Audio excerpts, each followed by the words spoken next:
There is a moment every night when everything slows down, but your mind does the opposite. The body is tired, the room is quiet, the world has gone still, and yet inside something keeps moving. Thoughts stacking on top of thoughts, questions with no answers, scenarios that haven't happened but feel real enough to disturb your peace. Not because anything is wrong right now, but because the mind has not learned how to be at rest. All day you hold it together. You respond, you decide, you push forward. You carry responsibilities, expectations, pressure, and you do it well. But when the night comes, there is no more distraction to hide behind, no more noise to cover what is unsettled. What remains is the conversation inside your head, the one that doesn't always know how to be quiet. Most people think anxiety is something you fix by doing more thinking, more planning, more control. But that's the trap, because the harder you try to force peace, the further it slips away. The Stoics understood something most people miss. They knew the mind does not calm through pressure. It calms through understanding, through observation, through learning how to stand still, even when thoughts keep moving.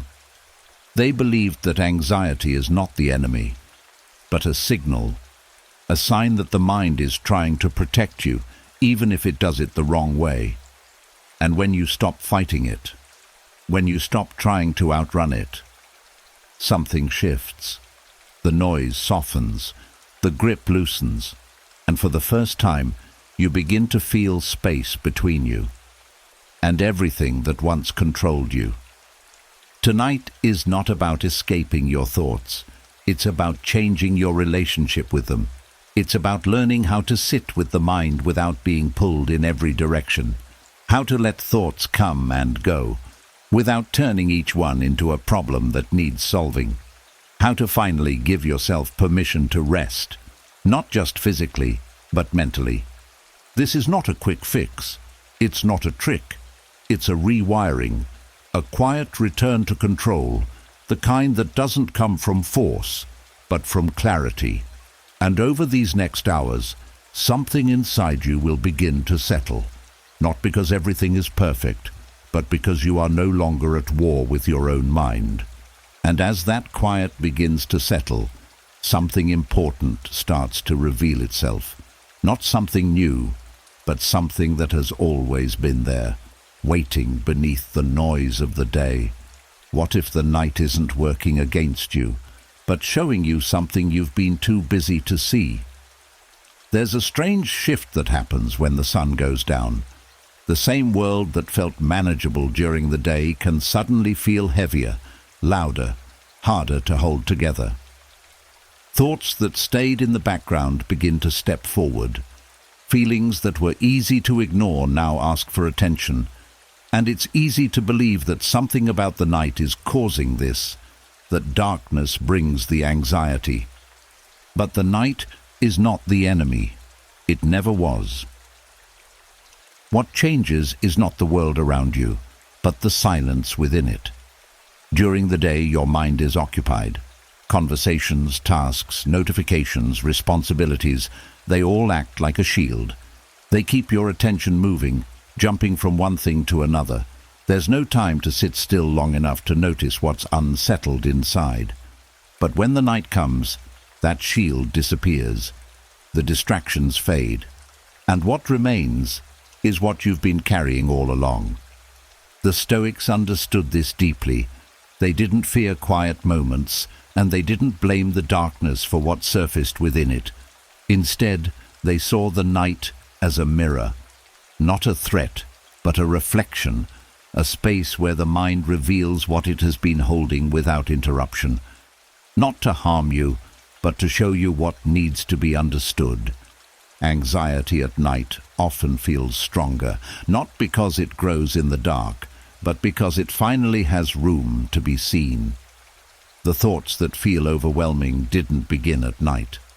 They were there in the morning, in the afternoon, in every small moment you pushed them aside. The difference is that during the day, you didn't have to sit with them. Now, there is nowhere else to go. This is where most people get it wrong. They try to escape the night. They reach for their phone, for noise, for anything that can distract them again. They treat the quiet as something dangerous, something to avoid. But the more you run from it, the more power it seems to have, because what is avoided does not disappear. It waits. Stoicism teaches a different approach. It invites you to turn toward the silence instead of away from it. Not to fight what appears, but to observe it. To notice the thoughts without immediately reacting to them. To understand that just because something rises in the mind does not mean it must be followed, believed, or solved right now. There is a difference between experiencing a thought and becoming it. And at night, that difference becomes everything. When a worry shows up, the instinct is to chase it, to analyze it, fix it, prepare for it. But this only pulls you deeper into the cycle. The Stoics would remind you that not every thought is a command. Some are just echoes, fragments of the day, old patterns repeating themselves, and they lose their strength the moment you stop treating them as urgent. This is where a quiet shift begins. Instead of asking, "How do I stop this thought?" you begin to ask, "What is this thought trying to show me?" Not with fear, but with curiosity. Because beneath anxiety there is often something simple, a need for clarity, a fear of uncertainty, a habit of trying to control what cannot be controlled. And once you see that, the weight starts to change.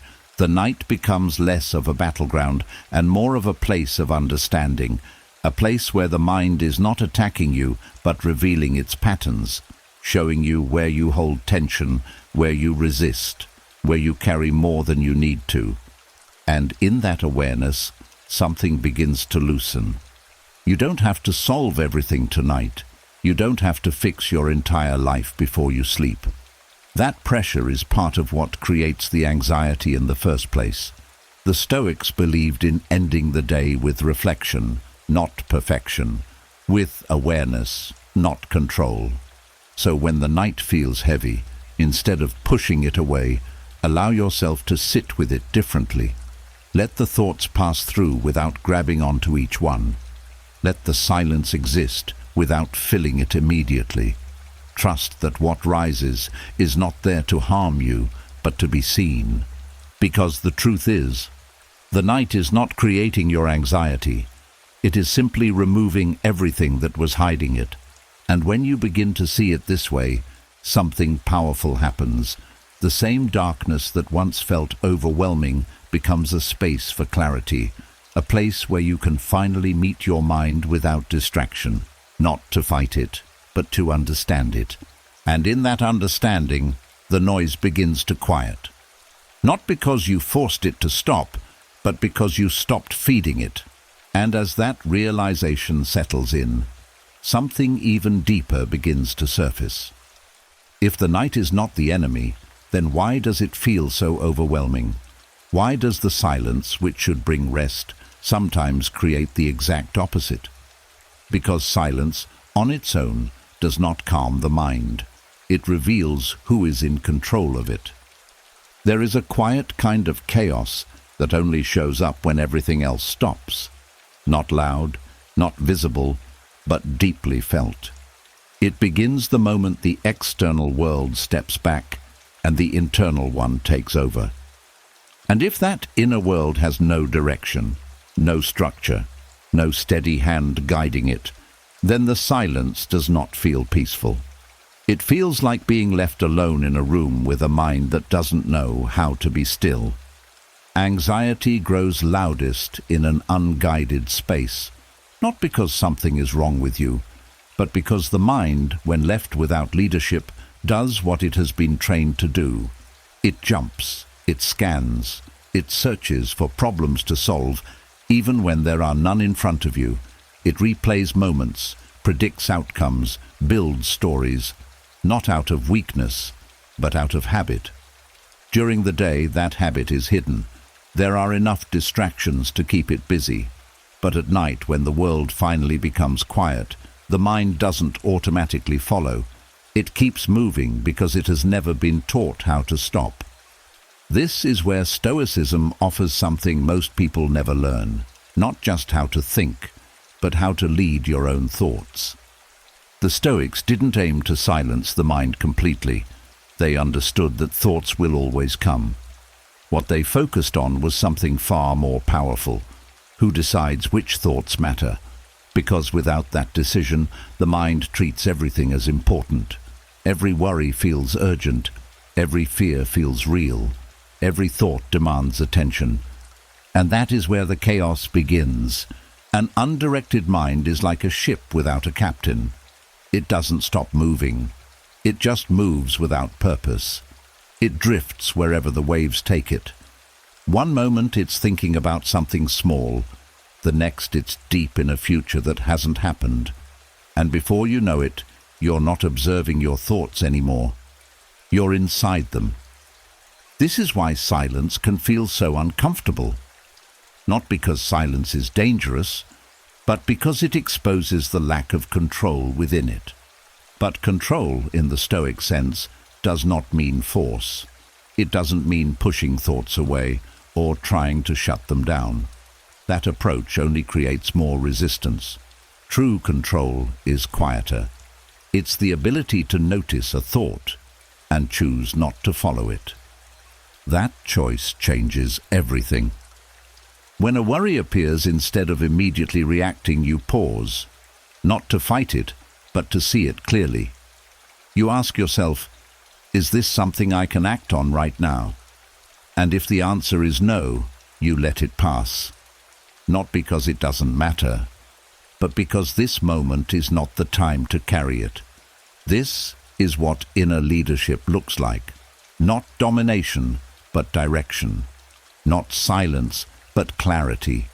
The more you practice this, the more the mind begins to settle, not instantly, but gradually. Because you are no longer feeding every thought with attention.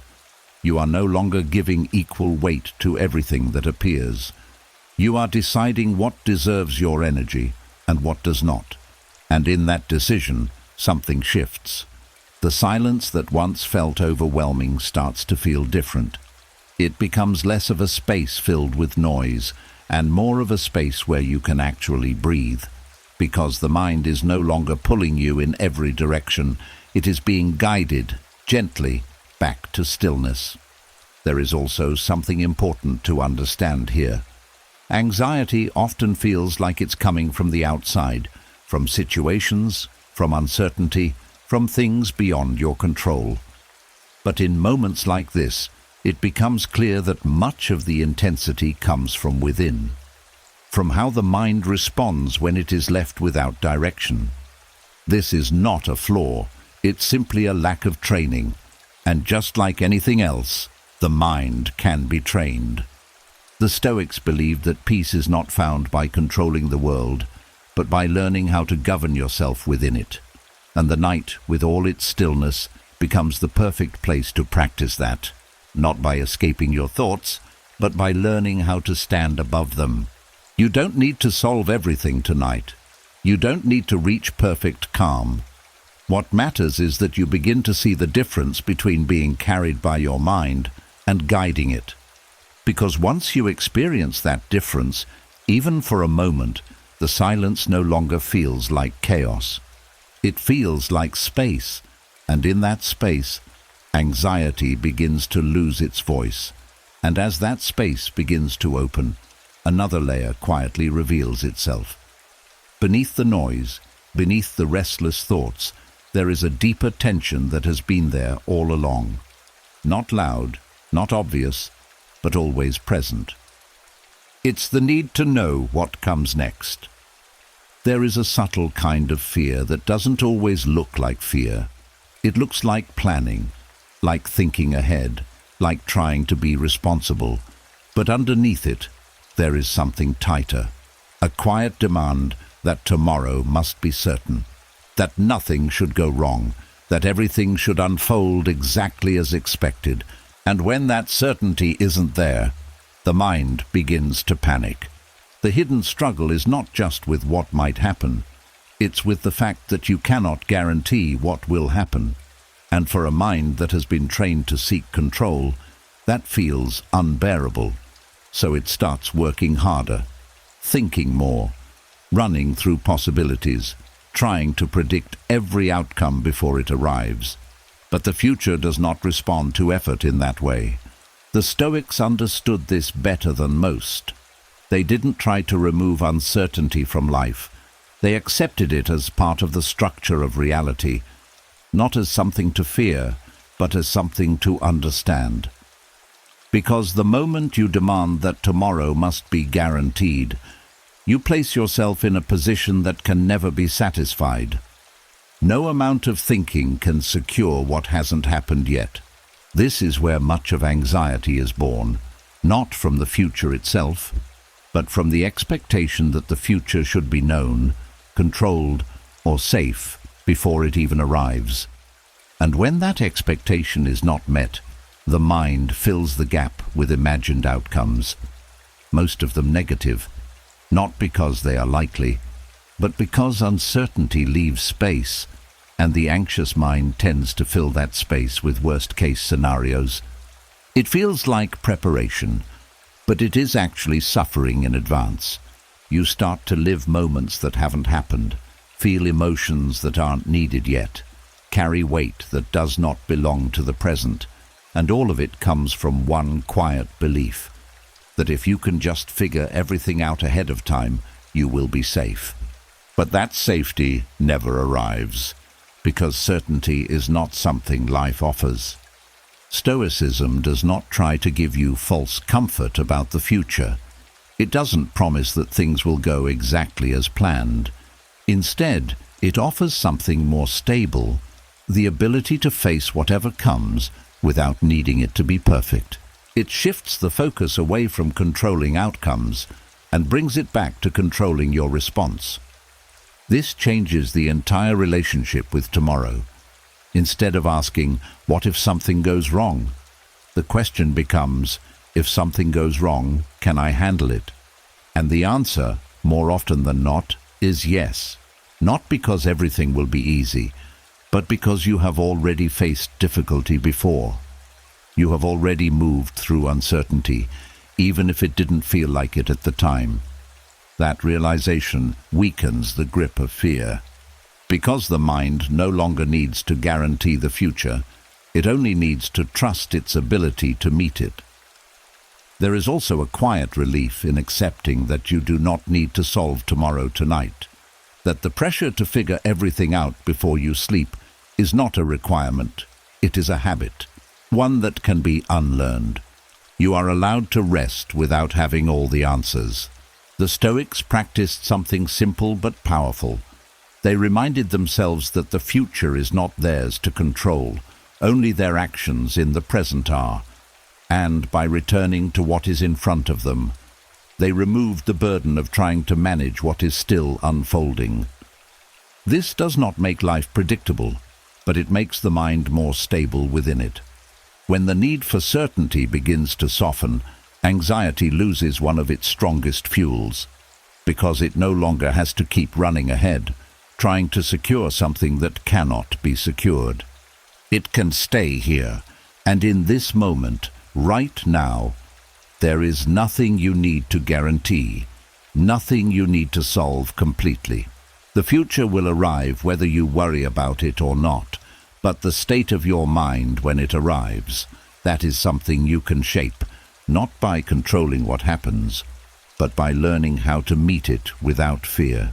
And as that understanding settles in, even slightly, the tightness around tomorrow begins to loosen, not because the future has changed, but because your relationship with it has. And as the grip on tomorrow begins to loosen, another quiet frustration starts to make sense, even when you finally let go of the future, even when you lie down, close your eyes, and give your body permission to rest. Something still refuses to follow. The body is still, but the mind keeps moving. There is a kind of exhaustion that sleep alone cannot fix. The muscles relax, the breathing slows, the room is calm, yet inside there is motion. thoughts continue to rise, shift, connect, repeat. One idea leads to another, then another, and suddenly rest feels out of reach, even though everything around you is ready for it. This is where many people feel confused. They think that being physically tired should automatically bring mental silence, that once the body is done for the day, the mind should naturally follow. But the mind does not work that way. It does not switch off just because the body has stopped moving. It continues whatever pattern it has been practicing. If the day was filled with pressure, the mind carries that pressure into the night. If it was filled with constant thinking, planning, reacting, the mind doesn't suddenly become quiet. It simply continues, because that is what it has learned to do. The Stoics recognized this gap between the body and the mind. They understood that rest is not just something you fall into, it is something you prepare for, not through force, but through training. Because the truth is, most people train their bodies to stop, but never train their minds to do the same. Throughout the day, the mind is encouraged to stay active, solve problems, respond quickly, anticipate what's next. And it becomes good at that. Too good. So when the moment comes to slow down, it doesn't know how. It keeps searching, scanning, moving, even when there is nothing left to solve. And that movement feels like anxiety. Not because something is wrong in the moment, but because the mind has not been given permission to be still. It has only been taught to be useful. Stoicism offers a different approach. It does not try to shut the mind down abruptly. Instead, it teaches the mind to gradually release its grip on activity, to step back, not all at once, but gently. It begins with awareness. You start to notice the difference between the body resting and the mind continuing its work. You notice how thoughts appear, not because they are needed, but because they are familiar. And instead of chasing each one, you begin to let them pass. This is not easy at first. The habit of engagement is strong. The urge to follow every thought, to analyze it, to resolve it. It feels almost automatic. But the Stoic practice is simple. You don't have to stop the thoughts. You only have to stop giving each one your full attention. That small shift creates space. The mind begins to realize that it does not need to respond to everything it produces, that a thought can exist without becoming a problem. That movement does not always require action, and slowly that realization changes the rhythm. Another important part of this training is understanding that not everything needs to be processed at night. There is a quiet pressure many people carry, the belief that the mind must resolve everything before sleep, that if something is unfinished, it must be completed now. But this pressure keeps the mind active. The Stoics believed in ending the day with reflection, not resolution. They would review their actions, notice their thoughts, and then let the day close. Not perfectly, but peacefully. They didn't carry every question into the night. They allowed some things to remain unfinished. That permission matters more than it seems, because the mind relaxes when it no longer feels responsible for solving everything immediately. It begins to trust that there will be another moment for action. That rest is not avoidance, but preparation. There is also a deeper layer to this. Sometimes the mind keeps running because it has not been acknowledged, because certain thoughts, feelings, or tensions have been ignored throughout the day. And when the body finally becomes still, those things rise, not to disturb you, but to be seen. In that moment, stillness is not the absence of activity. It is the presence of awareness. And if you meet that awareness with resistance, the mind pushes harder. But if you meet it with calm observation, something shifts. The thoughts lose urgency. The tension softens, not instantly, but gradually. The mind begins to follow the body, not because it was forced, but because it no longer feels the need to keep running. And this is where true rest begins. Not when everything is silent, but when nothing inside you is demanding to be chased. When the body is still, and the mind finally trusts that it can be still too. It doesn't happen all at once, but with practice, night after night, the gap between physical rest and mental rest begins to close. And what once felt like a struggle becomes something much quieter. A return to a place where both the body and the mind can finally rest together, and as the mind begins to slow, as it finally starts to follow the body into stillness, something else quietly comes into focus, a pattern that has been running in the background the entire time. Not loud, not always obvious, but deeply influential. The mind is not just thinking, it is predicting. There is a subtle shift that happens without you noticing. A thought appears about something that could happen, something uncertain, something uncomfortable, and before you even realize it, the body reacts, the chest tightens, the breath changes, the feeling becomes real.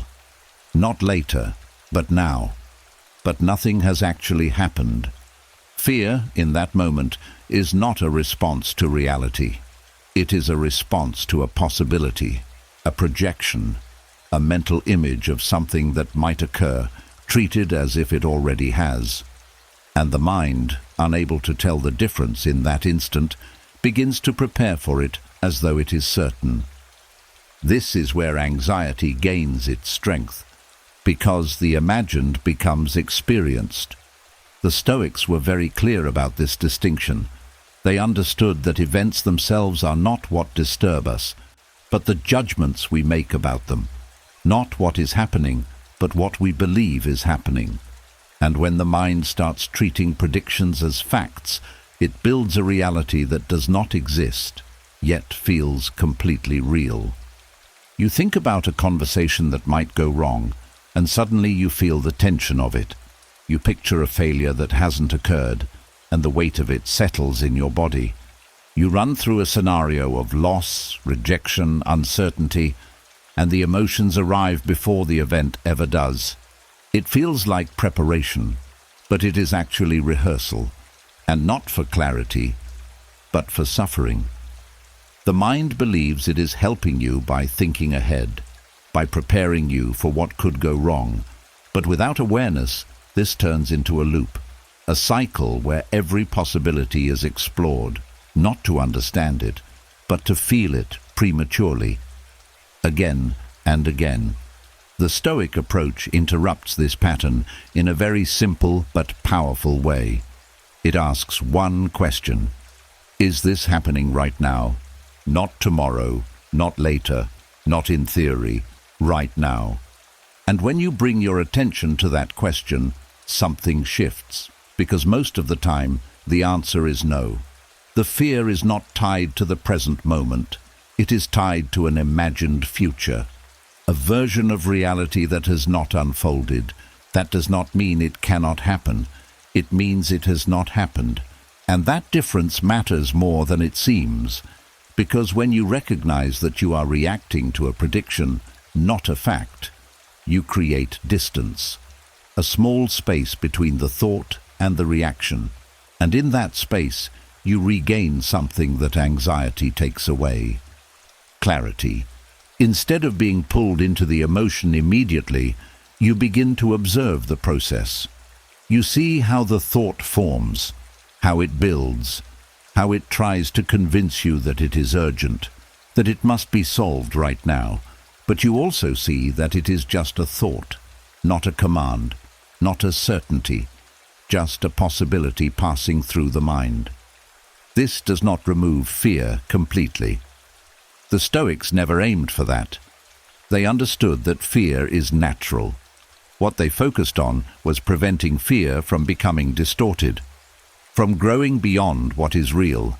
They trained the mind to separate what is within control from what is not, and more importantly, to separate what is happening from what is only being imagined.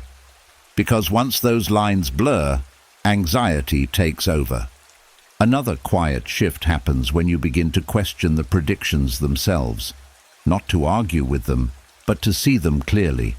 Most anxious thoughts present themselves as if they are the most likely outcome. But when you step back, you realize they are often just one possibility among many, and rarely the most balanced one. The mind, especially when tired, tends to lean toward extremes. It fills uncertainty with the worst-case scenario, not because it is accurate, but because it is trying to protect you. It believes that if it prepares you for the worst, you will not be caught off guard. But this protection comes at a cost. It makes you live through things that may never happen. Stoicism gently removes that burden, not by promising that everything will be fine, but by reminding you that you do not need to experience every possible outcome in advance. You only need to meet what actually arrives. And when it arrives, you will respond just like you always have. There is a quiet strength in that understanding, a stability that does not depend on predicting the future perfectly, but on trusting your ability to face it when it becomes real. So when fear rises at night, instead of trying to eliminate it completely, you begin to look at it differently. You ask yourself, is this real, or is this a projection? And in that question, the intensity begins to soften, not because the future has changed, but because you are no longer living inside it. You return to what is here, and here, in this moment. There is space. There is breath. There is nothing you need to solve completely. Just something you can observe, without turning it into something it is not. And as that awareness deepens, the mind begins to settle again, not because fear has disappeared, but because it has been brought back into proportion, back into reality. And as that clarity begins to take hold, as you start to see the difference between what is real and what is imagined, another pattern quietly reveals itself, one that has likely been repeating for longer than you've noticed. It's not just that the mind predicts, it rehearses. There is a habit that forms in silence, a loop that plays without permission. The mind takes a possibility and runs it over and over again. Not once, not briefly, but repeatedly, as if preparing for something that has not arrived. Conversations that haven't happened, failures that haven't occurred, losses that are not present. And yet, the body feels every version of them. This is not awareness. This is practice. But not the kind that builds strength, the kind that builds suffering. The nightly habit of rehearsing disaster is subtle. It doesn't always feel like fear at first. It feels like thinking things through, like being responsible, like trying to be ready. But if you look closely, you begin to see what is really happening. You are not solving the problem. You are experiencing it again and again, without it ever becoming real. The mind takes a single thought and stretches it. It adds details. It builds a full scene. And before you realize it, you are inside a moment that does not exist, feeling the emotions, reacting to the outcome, carrying the weight, all for something that is still only a possibility. This is where anxiety deepens, because repetition creates familiarity, and familiarity creates belief. The more the mind runs a scenario, the more real it begins to feel, the more certain it seems, until eventually it no longer feels like something that might happen. It feels like something that will. But nothing has changed in reality. Only the rehearsal has continued. The Stoics saw this pattern clearly. They understood that the mind has a tendency to create unnecessary suffering by focusing on what is outside of control, and more importantly, by returning to it again and again without purpose. They did not deny that difficult things can happen, but they refused to live those difficulties before their time. There is a difference between preparing for something and punishing yourself with it. Preparation is brief, it is clear, it leads to action or to acceptance. It does not repeat endlessly, it does not drain you, it does not leave you stuck in the same mental loop. Rehearsal, on the other hand, has no end point. It circles, it revisits, it builds intensity without resolution, and the longer it continues, the more it convinces you that you are doing something useful, when in reality, you are only exhausting yourself. This is where Stoic thought interrupts the cycle. Not by force, but by awareness. The moment you recognize that you are replaying a scenario, not responding to reality, something shifts. You begin to see the pattern instead of being inside it, and once you see it, you have a choice. You can continue feeding it, or you can step back. This step back is not avoidance. It is clarity. It is the understanding that this repetition is not helping you. That running the same outcome 10 times does not make you more prepared than running it once. In fact, it makes you more tired, more reactive, more attached to an outcome that has not even arrived. The Stoics practiced returning to the present, not as a concept, but as a discipline. When the mind wandered too far into imagined futures, they gently brought it back. Not to suppress the thought, but to remind themselves that this moment is the only place where anything real can be addressed. If there is something you can act on now, you act. If there is nothing to be done, you release. That is where the loop begins to break. Another quiet shift happens when you stop treating every scenario as equally important. Not every thought deserves to be followed to the end. Not every possibility deserves your full attention. Some are simply noise, patterns the mind has learned over time, repeating out of habit, not necessity. And when you stop giving them energy, they begin to fade. Not immediately, but gradually. The intensity decreases, the frequency slows, the need to replay becomes less urgent, because the mind begins to understand that it no longer gets the same response. This is how you interrupt self-torment, not by fighting the thoughts, but by refusing to participate in their repetition. There is also a deeper layer to this. Often the mind rehearses disaster because it is trying to protect you. It believes that if it prepares you for the worst, you will not be caught off guard. But this protection becomes harmful when it never stops, when it turns into constant exposure to imagined pain. You don't become stronger by living the worst outcome every night. You become exhausted. The Stoics offered a different kind of strength, one that does not rely on constant rehearsal, but on quiet confidence. The understanding that when something real happens, you will meet it with presence, not with fear created in advance. That trust changes everything, because the mind no longer feels the need to run every possible outcome.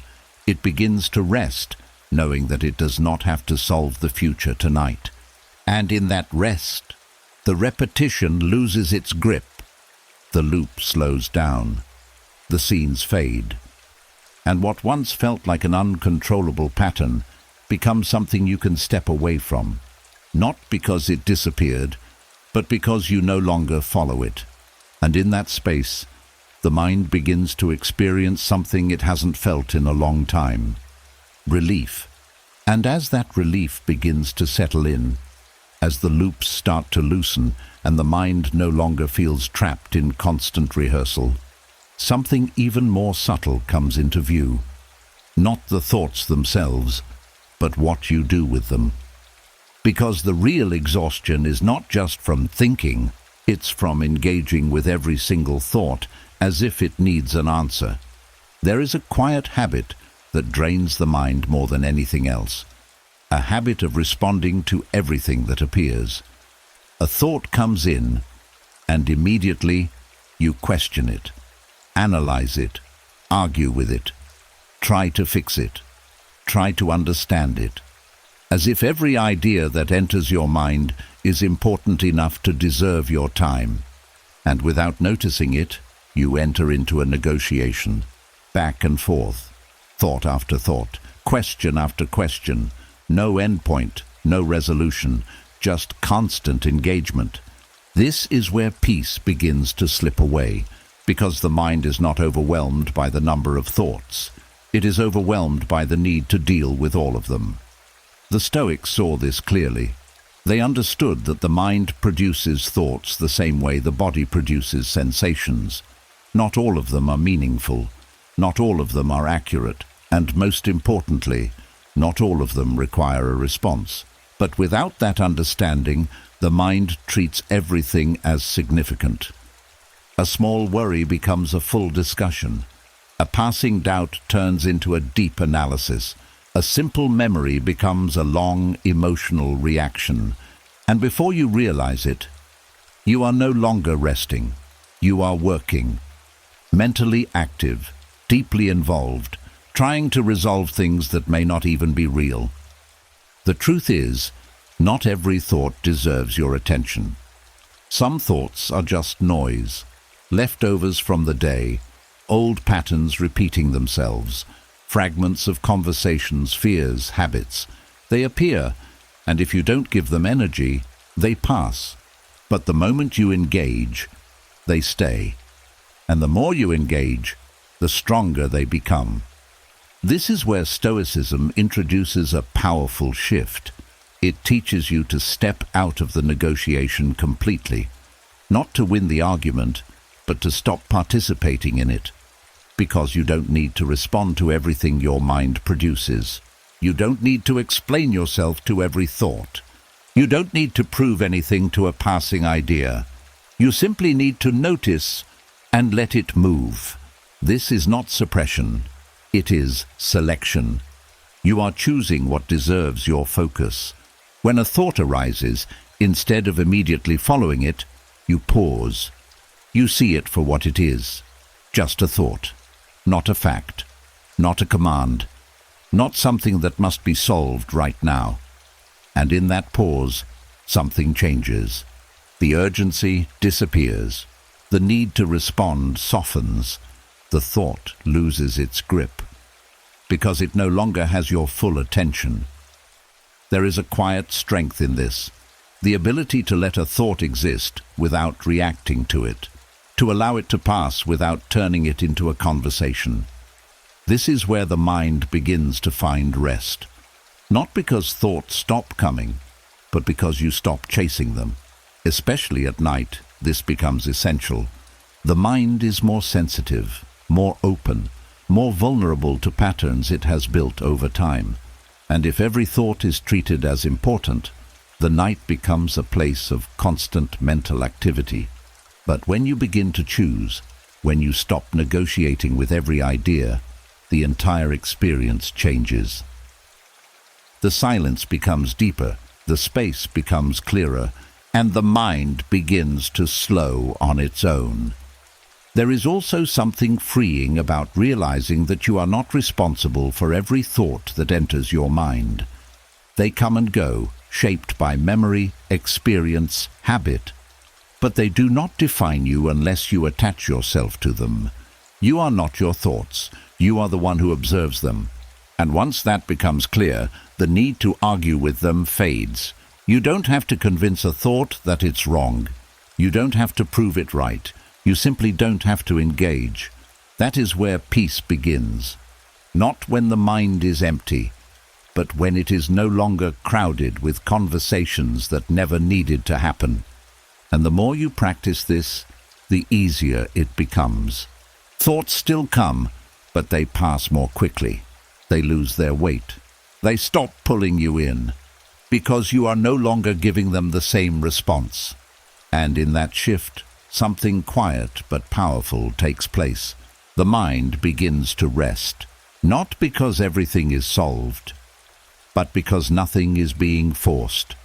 No negotiation, no argument, no endless back and forth. Just awareness and the freedom to let things be. And in that freedom, peace finally has room to stay. And as that quiet begins to deepen, As the need to answer every thought starts to fade, something else gently comes into view. A tension that has been sitting underneath everything. Not loud, not obvious, but constantly draining. The effort to control what hasn't even happened yet. There is a kind of exhaustion that doesn't come from doing too much, but from trying to manage what does not exist. The mind moves ahead of time, reaching into tomorrow, trying to arrange outcomes, avoid discomfort, secure certainty.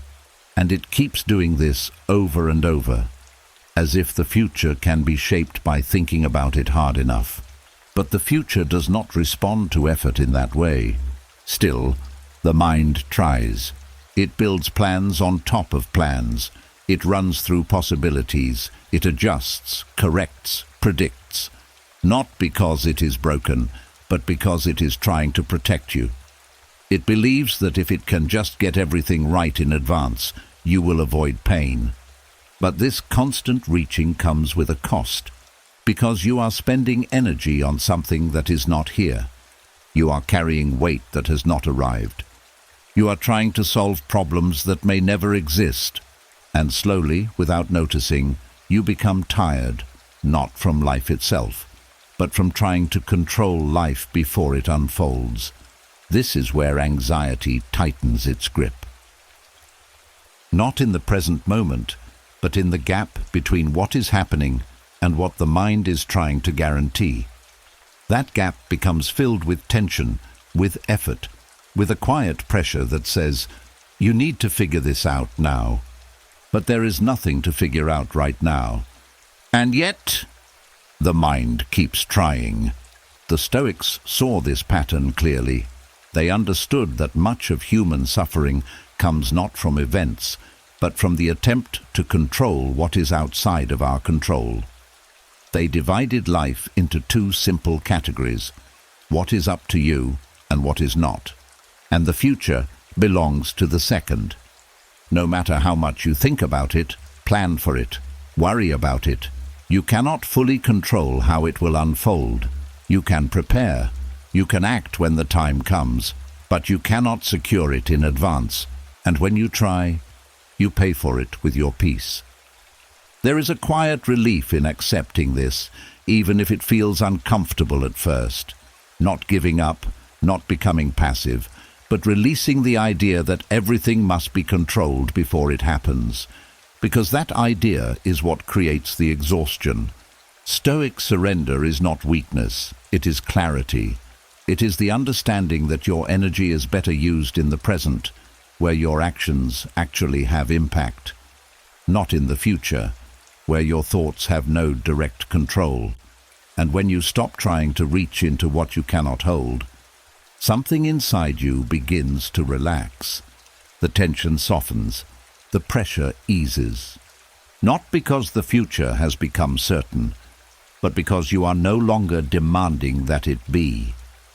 This is where deep relief begins, when you allow yourself to not know, when you allow things to unfold without forcing them into a fixed outcome.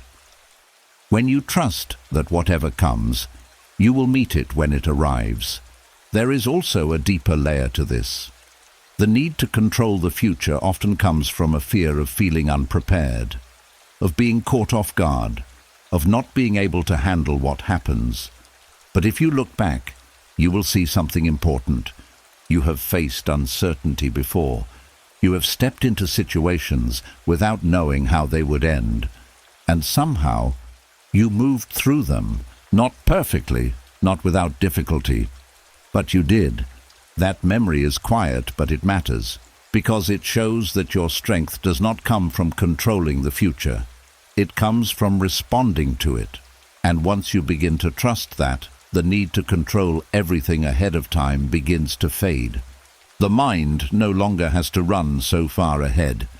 It can stay here, in this moment, where your breath is steady, your body is still, and nothing is demanding immediate action. And in that stillness, something shifts. The constant reaching stops, the mental effort slows, the exhaustion begins to lift, because you are no longer carrying what does not belong to now. You are no longer trying to hold the entire future in your hands. You are simply allowing it to come, one moment at a time. And that is where peace becomes possible again. Not through control, but through release. Not through certainty, but through acceptance. And as that acceptance settles in, even slightly, the mind finds a kind of rest it has been searching for all along. And as that release begins to settle in, as you stop reaching into the future and finally return to what is here, something else becomes clear. Not everything the mind presents in this quiet space is true. There is a softness to the night, but also a distortion. Because the mind you are listening to right now is not the same mind you had earlier in the day. It is tired. It has been active for hours. It has absorbed conversations, decisions, stress, information. It has reacted, adjusted, carried emotions, pushed things aside. And now, in the quiet, all of that begins to surface. Not in a clear and organized way, but in fragments. And those fragments don't always reflect reality accurately. Thoughts feel heavier at night. Problems seem larger. Small concerns stretch into bigger meanings. A simple memory can carry more emotion than it should. A passing doubt can feel like a deep truth. Not because anything has changed, but because the mind processing it is no longer at full strength. Fatigue changes perception. It lowers clarity. It reduces your ability to question what you're thinking. And when that happens, the mind becomes more convincing, even when it is wrong. This is where many people get caught. They assume that because a thought feels intense, it must be important. Because it feels real, it must be true. But feeling is not the same as fact, especially at night. The Stoics understood this separation clearly. They practiced stepping back from their immediate impressions. They did not accept every thought as truth. They examined it, not with force, but with awareness. They would pause and ask, "Is this accurate, or is this just how it feels right now?" That question creates distance, because it reminds you that the mind, especially when tired, can present things in a distorted way. It can take a small concern and expand it. It can take an uncertainty and turn it into a conclusion. It can take a moment and give it more meaning than it deserves. And without awareness, you believe it. You start to treat these thoughts as facts. You build on them. You react to them. And before you know it, your entire emotional state is shaped by something that was never fully true to begin with. This is not a failure, it is a condition. The mind at night is more open but also more vulnerable. It is influenced by everything that came before it. The stress of the day, the unresolved moments, the things you didn't have time to process, all of it blends together and appears in the quiet. Not clearly, but emotionally. This is why a thought at night can feel so convincing. It carries not just the idea itself, but the weight of everything behind it. Stoic awareness protects you here, not by stopping the thoughts, but by changing how you receive them. Instead of immediately believing what appears, you observe it. You notice the tone, the emotion, the urgency, and you remind yourself that this is a tired mind speaking, not necessarily a clear one. You don't dismiss the thought completely, but you also don't accept it blindly. You hold it lightly. There is a quiet discipline in this, the ability to hear a thought without letting it define your reality, to recognize that just because something feels true in this moment does not mean it holds the same weight in the light of day. This prevents a common trap, making conclusions at night that you would never make in the morning, deciding something is hopeless, believing something will go wrong, assuming something means more than it actually does. All of these feel real in the moment, but they are shaped by fatigue, not by full clarity. the Stoics would remind you to wait, not to rush into judgment, not to finalize conclusions when the mind is not in its strongest state. They understood that time changes perception, that what feels overwhelming now may feel manageable later. That patience protects you from false certainty. There is also something important in recognizing emotional residue, the feelings that carry over from the day, a conversation that stayed with you, a moment that felt unresolved, a stress that never fully settled. These do not disappear when the day ends. They follow you into the night. And when they mix with fatigue, they can shape your thoughts in ways that feel deeper than they are. They can make something small feel significant, something temporary feel permanent. But once you see this, the power shifts, because you are no longer reacting blindly. You are observing with awareness. You begin to understand that the mind at night is not always giving you clear information. It is processing, sorting, releasing, and sometimes it does that imperfectly. And that's okay. You don't need perfect clarity right now. You only need to avoid false conclusions, to let thoughts pass without turning them into decisions, to allow the mind to settle without forcing meaning onto everything that appears. And as you do that, something begins to soften. The intensity decreases, the thoughts lose their sharp edges. Not because they are gone, but because you are no longer treating them as absolute truth. You are simply letting them be what they are, temporary, shaped by the moment, and not always accurate. And in that understanding, the mind finds a kind of safety, a quiet protection from its own distortions, a space where it can rest, without being believed too quickly. And in that space, the night becomes lighter. And as that awareness settles in, as you begin to question what the mind presents instead of believing it immediately, something unexpected starts to open. Not a tightening, but a release. Not from controlling outcomes, but from no longer needing to avoid them, because there is a quiet fear that sits beneath many anxious thoughts. The fear of even thinking about what could go wrong. There is a part of the mind that resists certain possibilities completely. It pushes them away, avoids them, refuses to look directly at them, as if simply allowing the thought would make it more likely to happen. So it stays tense, guarded, always trying to keep those ideas out. But what is avoided often grows stronger, not in reality, but in the way it feels. The Stoics approached this differently. They did not try to protect themselves from difficult thoughts. They trained themselves to face them, calmly, clearly, without panic. Not because they expected the worst to happen, but because they understood something most people miss. Fear increases when the mind believes it cannot handle what it is avoiding. So instead of running from uncomfortable possibilities, they allowed them to be seen, not all at once, not in a way that overwhelms, but gently, with distance, with reason, with the understanding that thinking about something does not mean it will happen. This is where a strange kind of freedom begins. When you stop treating certain thoughts as forbidden, they lose their intensity. When you allow the possibility of difficulty to exist, without immediately reacting, the fear around it begins to soften, because the mind is no longer fighting to keep it away. There is a difference between fearing something and being able to look at it without collapsing.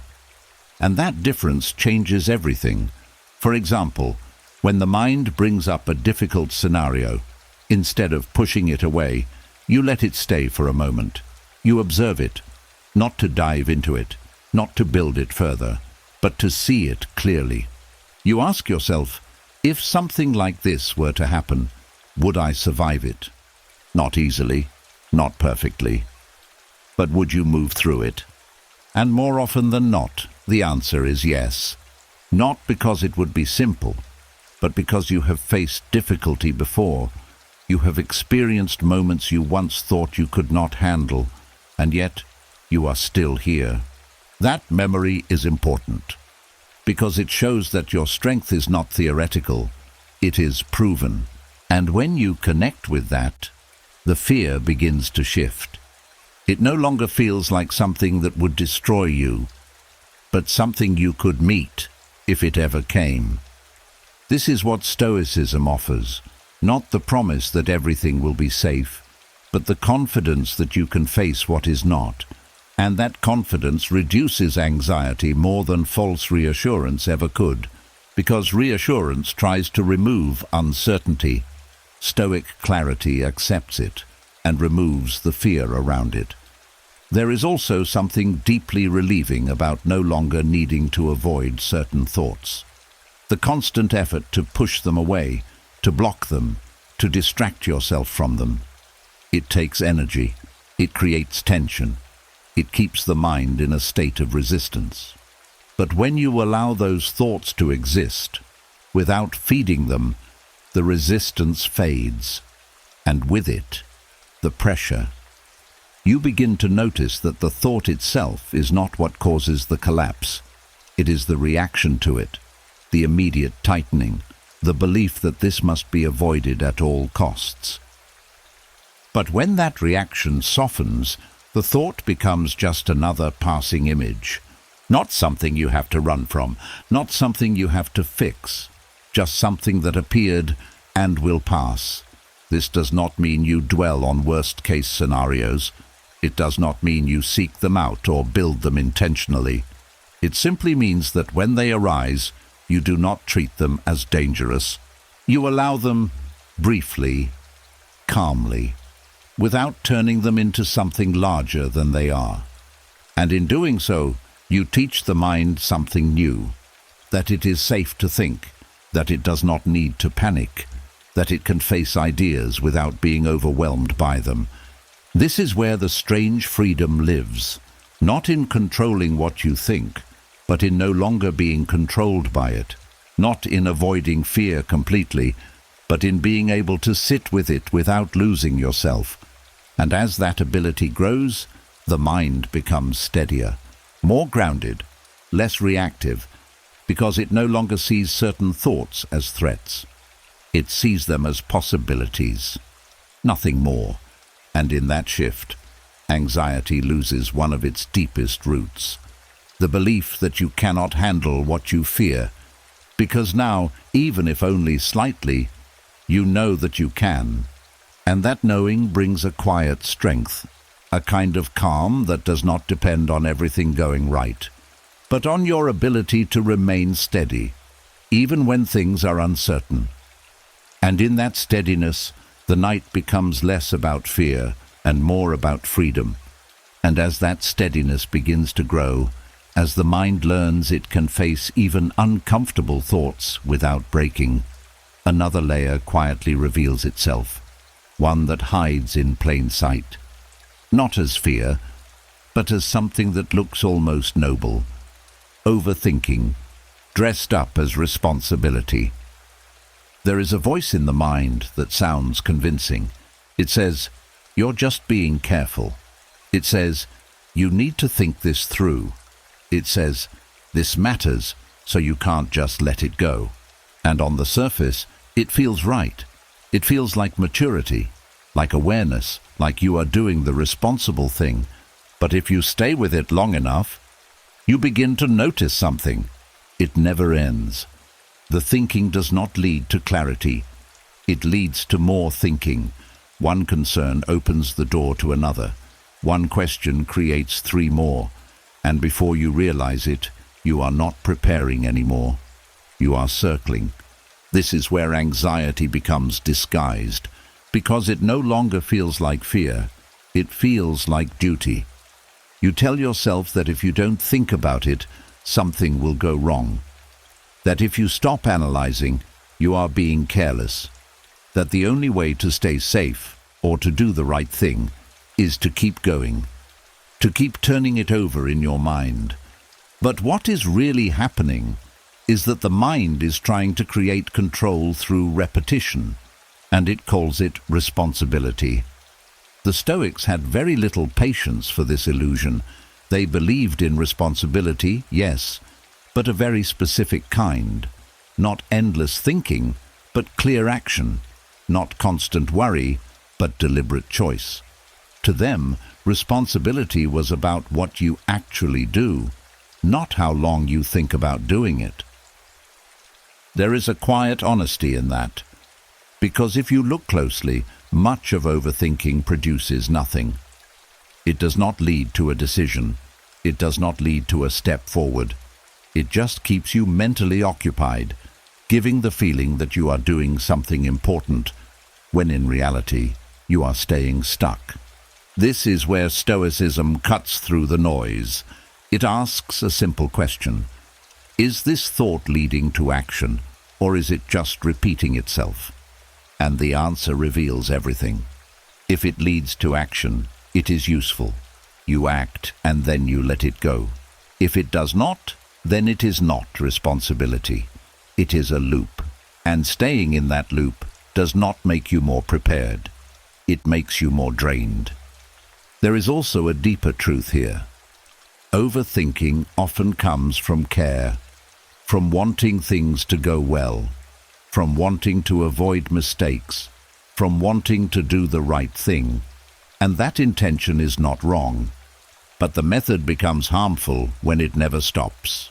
Because care without limits becomes pressure, and pressure without clarity becomes anxiety. The Stoics did not remove care, they refined it. They directed it toward what can actually be controlled, toward actions, not endless mental rehearsal, toward decisions, not constant doubt. They understood that there is a point where thinking stops being helpful, and beyond that point, it becomes self-torment. This is where brutal honesty becomes necessary. You begin to see that not all thinking is productive, that some of it is just fear, repeating itself in a more acceptable form, that calling it being responsible does not make it any less exhausting. And once you see that, something shifts. You no longer feel obligated to follow every thought to the end. You no longer believe that stopping the cycle is a failure. You begin to understand that true responsibility includes knowing when to stop thinking and start resting. There is strength in that decision, the ability to say, I have thought about this enough, not because everything is perfect, but because continuing will not make it better. That is where the mind begins to release its grip. You stop chasing clarity through repetition. You stop trying to solve everything through thought alone, and instead you return to something simpler. If there is something to be done, you will do it when the time comes. If there is nothing to be done right now, you let it be. This is not neglect, it is discipline, and over time, it creates a different kind of peace. Not the fragile kind that depends on having everything figured out, but the steady kind that comes from knowing you are no longer trapped in endless mental effort. Because the truth is, responsibility is not about thinking more. It is about thinking clearly, and then letting go. And as that understanding settles in, even slightly, the mind begins to feel lighter, not because the problems have disappeared, but because you are no longer carrying them in circles. You are carrying only what is necessary and leaving the rest behind. And as that weight begins to lift, as you stop carrying thoughts that lead nowhere, something even more subtle comes into view. Not just a fear of what might happen, but a deeper fear of what you might feel if it does. Because beneath many anxious thoughts, there is not just concern about events. There is a quiet resistance to emotion itself. There is a part of the mind that says, I don't want to feel that. Not the situation, but the feeling that might come with it, the disappointment, the embarrassment, the loss, the uncertainty. And without realizing it, the mind starts working hard, not just to prevent outcomes, but to avoid emotions entirely. But that is where the struggle begins. because emotions are not things you can fully control in advance. They arrive when they arrive. And the more you try to protect yourself from ever feeling discomfort, the more tense the mind becomes. It starts scanning for anything that could trigger those feelings. It tries to predict situations, avoid risks, control outcomes, all in an effort to stay emotionally untouched. But this creates a constant pressure, a silent rule that says, you must not feel pain. And that rule is impossible to follow. The Stoics approached this very differently. They did not aim to eliminate emotion. They did not try to build a life where nothing difficult is ever felt. Instead, they trained themselves to change their relationship with emotion. Not to fear it, but to face it. They understood that the real danger is not in feeling something, but in believing that you cannot handle it. Because once you believe that, every situation becomes a threat, not because of what might happen, but because of what it might make you feel. And that fear shapes your entire experience. You begin to avoid things, delay decisions, overthink possibilities, not because the outcomes are certain, but because the emotions attached to them feel unbearable. But if you look back, you will notice something important. You have felt difficult emotions before. You have experienced sadness, frustration, uncertainty, even fear. And while those moments may not have been easy, they did not destroy you. They passed, they moved through you, and eventually they changed. That memory matters, because it shows that emotions are not permanent states. They are temporary experiences. They rise, they stay for a while, and then they shift. But when you try to avoid them completely, they gain power, because the mind treats them as something dangerous, something that must be prevented at all costs. And in doing so, it builds anxiety around them, long before they even appear. The Stoics practiced something much steadier. They accepted that life includes both comfort and discomfort, that emotions are part of being human, not something to escape. And by accepting this, they removed the extra layer of fear that comes from resisting what is natural. This is where resilience begins, not in avoiding emotion, but in trusting your ability to move through it. When a thought appears about a difficult situation, instead of immediately resisting it, you allow it to be there for a moment, not to dwell on it, but to recognize what is underneath. Often, it is not the event that feels threatening, it is the feeling attached to it. And when you see that clearly, something shifts. Because instead of trying to control the entire future to avoid that feeling, you begin to understand that the feeling itself is manageable. Not pleasant, but manageable. This changes how the mind responds. It no longer has to fight so hard to stay safe. It no longer has to avoid every possibility, because it knows that even if something uncomfortable happens, it will not last forever. There is also a quiet freedom in allowing yourself to feel, without judgment, without trying to fix it immediately, without turning it into something bigger than it is. Because when you stop resisting emotion, it moves more naturally. It does not stay stuck. It does not build in intensity. It simply comes, and then it goes. The anxious mind often believes that feeling something means losing control. But the opposite is true. The more you allow emotion without fear, the more stable you become within it. Because you are no longer fighting yourself. You are simply experiencing what is there, without adding extra resistance. This is the Stoic kind of strength, not coldness, not detachment from life, but the ability to remain steady, even when emotions rise, to feel without collapsing, to experience without becoming overwhelmed. And as that understanding grows, even slowly, the fear around emotion begins to soften. You no longer need to be protected from every feeling. You no longer need to build your life around avoiding discomfort. You begin to trust that whatever comes, you can meet it. And that trust changes everything. Because the mind relaxes when it no longer sees emotion as a threat.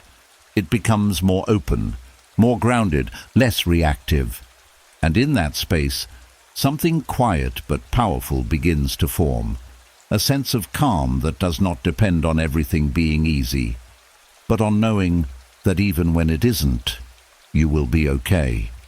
And as that trust begins to grow, as you stop fearing emotions themselves, something even quieter starts to reveal itself beneath everything else. Not fear of the future, not fear of pain, but something more subtle. A discomfort with stillness itself. Because when the distractions fall away, when the noise of the day finally fades, there is a space that opens inside. And for many people, that space does not feel peaceful at first. It feels empty, not in a calm way, but in a way that is hard to sit with. During the day, this emptiness is easy to ignore. There is always something to do, something to check, someone to respond to. Movement fills the gaps. Activity keeps the mind occupied, and without noticing it, busyness becomes a kind of cover, a way to avoid what is underneath. But the night removes that cover.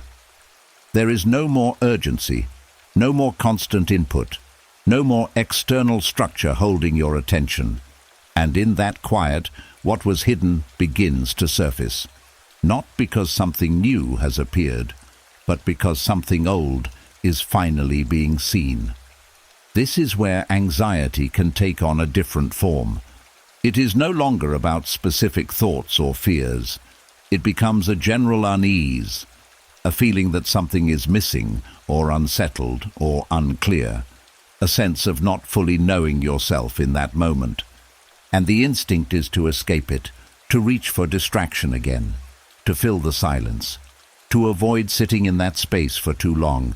But what is being avoided is not the emptiness itself. It is the awareness of it. The Stoics did not run from this space. They leaned into it, not with fear, but with curiosity. They believed that moments like this were not problems to fix, but opportunities to understand. Because inner emptiness is not always a void. Sometimes it is unexamined space. A place where thoughts, values and emotions have not been fully explored. A place that feels unfamiliar simply because it has not been given attention. And when you finally stop long enough to notice it, it can feel uncomfortable. But that discomfort is not a sign to turn away. It is a signal to look closer. Stoic self-examination begins here. Not with judgment, not with pressure, but with quiet observation. You begin to ask simple questions, not to solve yourself, but to understand what is present. What am I actually feeling right now? Is this emptiness? Or is it something I haven't named yet? What have I been avoiding during the day that is now asking for attention? These questions are not meant to create more thinking. They are meant to bring clarity. To gently turn toward what is there instead of constantly moving away from it. And when you do this, something begins to change. The emptiness starts to take shape. It becomes less vague, less overwhelming. You begin to see that it is not a single thing, but a collection of small, unprocessed experiences. A feeling left from a conversation, a tension from something unresolved, a quiet need that has not been acknowledged, and once it is seen, it becomes easier to hold, because it is no longer unknown. There is also something important in realizing that this space does not need to be filled immediately.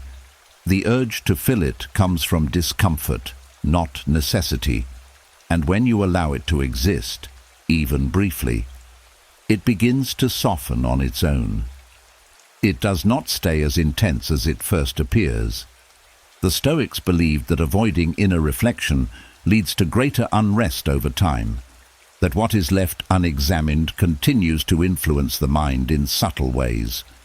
But when you begin to look inward, even gently, that influence begins to lose its hold, not because everything is solved, but because it is no longer hidden. This is where healing begins. Not in constant activity, not in distraction, but in the quiet willingness to sit with yourself without immediately trying to change what you find.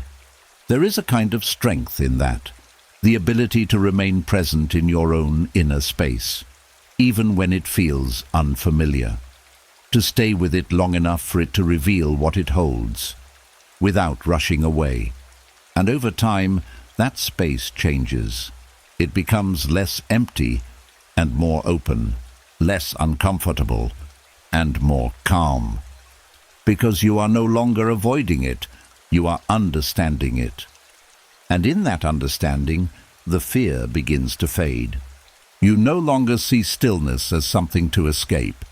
You begin to see it as a place to return to. A place where the mind can settle, not through distraction, but through clarity. And as that clarity grows, even slowly, the night becomes less about facing something unknown and more about reconnecting with something that has always been there, a quiet, steady presence beneath everything else. Waiting, not to overwhelm you, but to be seen. And as that quiet space becomes more familiar, as you begin to sit with what once felt uncomfortable, another pattern slowly comes into view. Not loud, not urgent, but persistent. The mind keeps going back to something that didn't finish, a conversation that felt incomplete, a moment that could have gone differently, a situation that still has no clear ending. And without realizing it, the mind keeps reopening it, again and again, as if it is waiting for something to change. There is a strange pull toward unfinished things. The mind does not like open loops. It wants closure. It wants clarity. It wants a final answer that makes everything settle.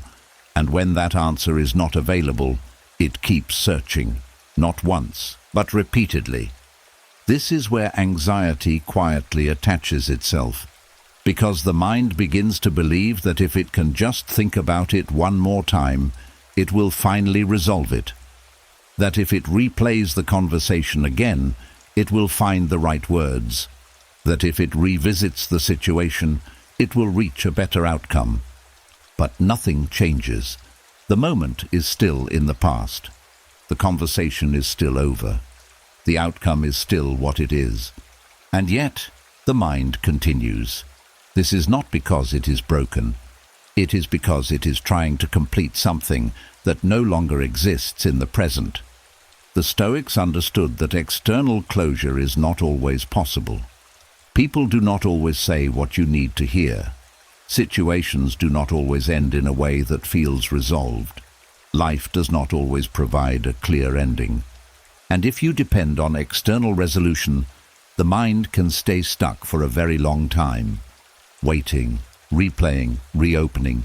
But Stoicism offers a different kind of closure, not something that comes from outside, but something that begins within.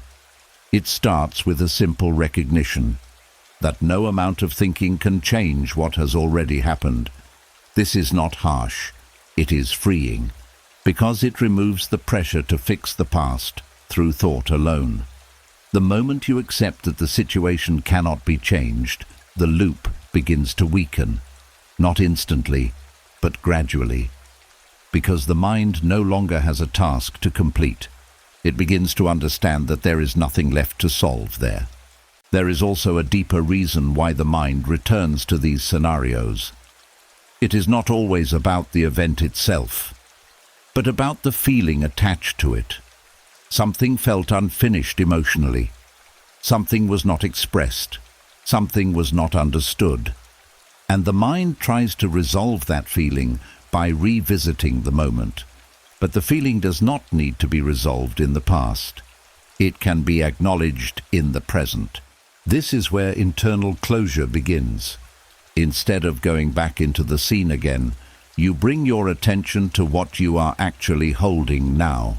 The tension, the regret, the confusion, and instead of trying to fix the situation, you allow yourself to feel what remains from it, without adding more story, without building more scenarios, just the feeling itself.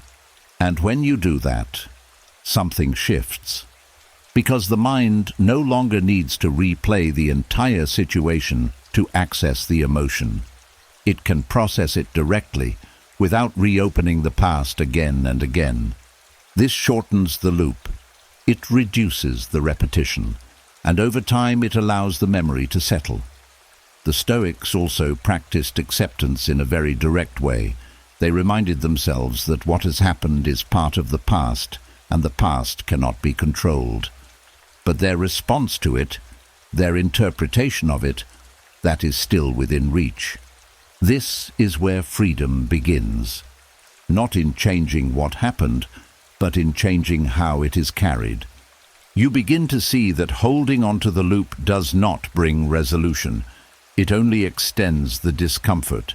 It keeps you tied to something that no longer exists outside of your mind. And when you see that clearly, the attachment begins to loosen. You don't need to revisit it again. You don't need to perfect the ending. You don't need to wait for a different outcome. You can allow it to be what it was, incomplete, unresolved, finished, even if it doesn't feel perfect. There is a quiet strength in that acceptance, because it does not depend on anyone else. It does not wait for the right words, the right moment, or the right response. It comes from within. And once that internal closure begins, the mind starts to rest. The pull toward the scenario fades. The need to revisit it decreases, not because it disappeared, but because it no longer holds the same tension.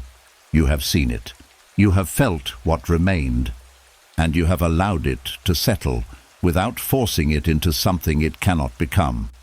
And in that settling, the mind becomes lighter, less attached, less pulled into repetition, more present. Because it is no longer trying to complete something that is already over, it is simply allowing it to rest where it belongs, in the past.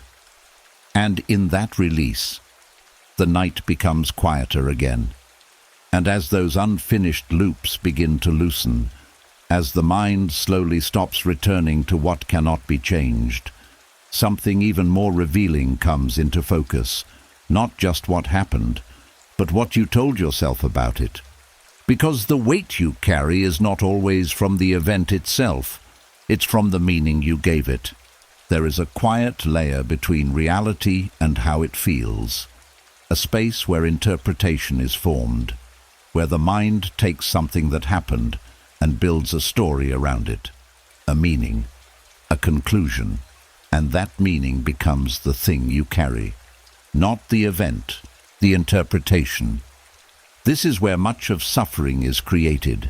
Two people can experience the same situation and feel completely different things, not because the event was different, but because the meaning attached to it was different. One sees failure, another sees learning. One sees rejection, another sees redirection.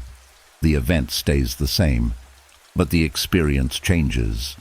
At night, this becomes even more intense, because the mind is tired, less balanced, more emotional.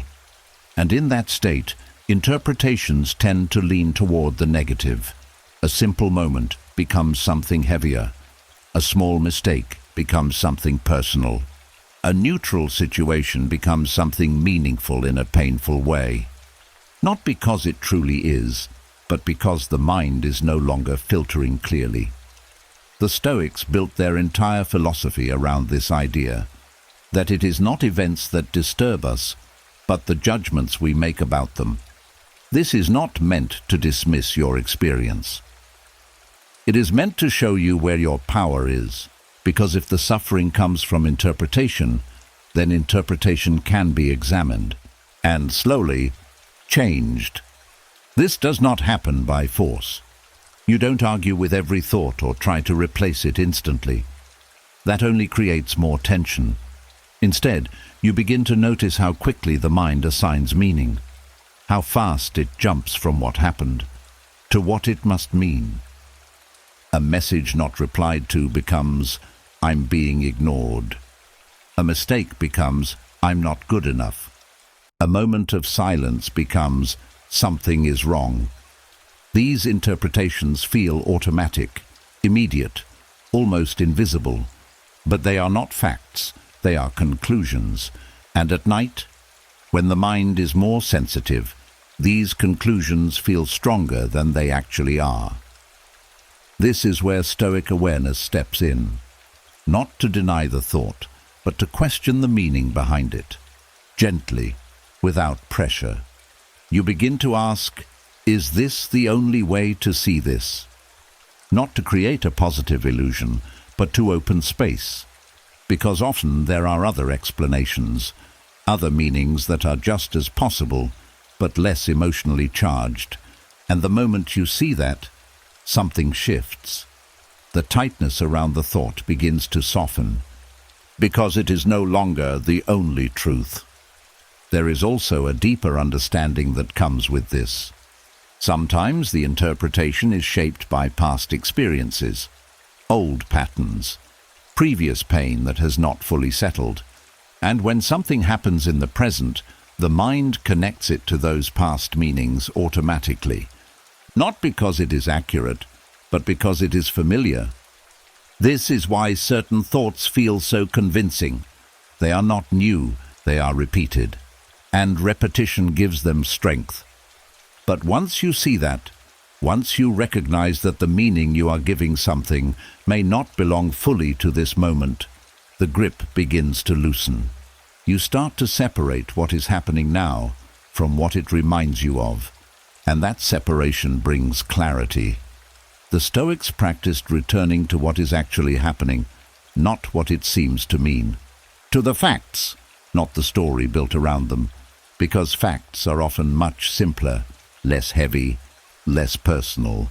And when you stay with the facts instead of the interpretation, the emotional intensity begins to settle. Not disappear, but become manageable. There is also a quiet freedom in not needing to assign meaning to everything immediately, in allowing something to just be what it is, without turning it into a statement about your worth, your future, or your identity. Because not everything that happens is about you, and not everything that feels significant actually is. Sometimes it is just a moment, passing through. But the mind, especially when tired, tries to make it more. This is where suffering grows, not from the event, but from the added weight. And when you begin to see that clearly, you start to carry less. You stop building extra layers on top of what is already there. You stop turning simple things into heavy meanings, and instead, you allow them to remain light. This does not make you indifferent. It makes you accurate. It brings you closer to reality, instead of deeper into interpretation. And in that accuracy, there is peace. Because the mind is no longer reacting to everything it creates. It is seeing more clearly, responding more calmly, and letting go of what does not need to be held. And as that clarity deepens, even slightly, the night becomes less about wrestling with meaning and more about resting in what is real. And as that clarity begins to deepen, as you start to see the difference between what is real and what is added by the mind, another quiet pressure reveals itself. Not loud, not dramatic, but constant, the need to get everything right. There is a silent rule many people carry without ever questioning it, a belief that every decision must be correct, every action must be precise, every outcome must reflect some kind of perfection. And when that standard is not met, the mind does not rest. It replays, it questions, it corrects, over and over again. At night, this becomes even more intense. The day slows down, but the evaluation begins. You look back at what you said, what you did, what you could have done differently, and even small things start to feel significant. A sentence you wish you had phrased better. A choice that could have gone another way, not because it truly matters that much, but because the mind is measuring everything against an impossible standard. Perfection. This is where anxiety quietly grows, because perfection does not allow rest. There is always something that could have been better, always a detail that could have been adjusted, always a version of the moment that looks more ideal than what actually happened. And when the mind keeps chasing that ideal, it never feels finished. It never feels enough. The Stoics saw this trap clearly. They did not aim to be perfect in every action. They aimed to act with intention, with awareness, with integrity. But they accepted something most people resist, that mistakes are part of being human. Not something to avoid completely, but something to learn from and move through. They grounded their sense of self not in flawless performance, but in character. And that changes everything. Because when your identity is tied to getting everything right, every mistake feels like a threat. It feels personal. It feels like something is wrong with you, not just with the action. And that creates pressure in every moment. But when your identity is tied to how you show up, your effort, your honesty, your willingness to learn, mistakes lose that power. They become information, not judgment. This is where the mind begins to soften. Instead of asking, "Did I get this perfect?" the question becomes, "Did I act with clarity? Did I do what I could with what I had in that moment?" And often, the answer is yes. Even if the outcome was not ideal, even if things could have gone differently, you begin to see that perfection is not what creates peace. It is acceptance.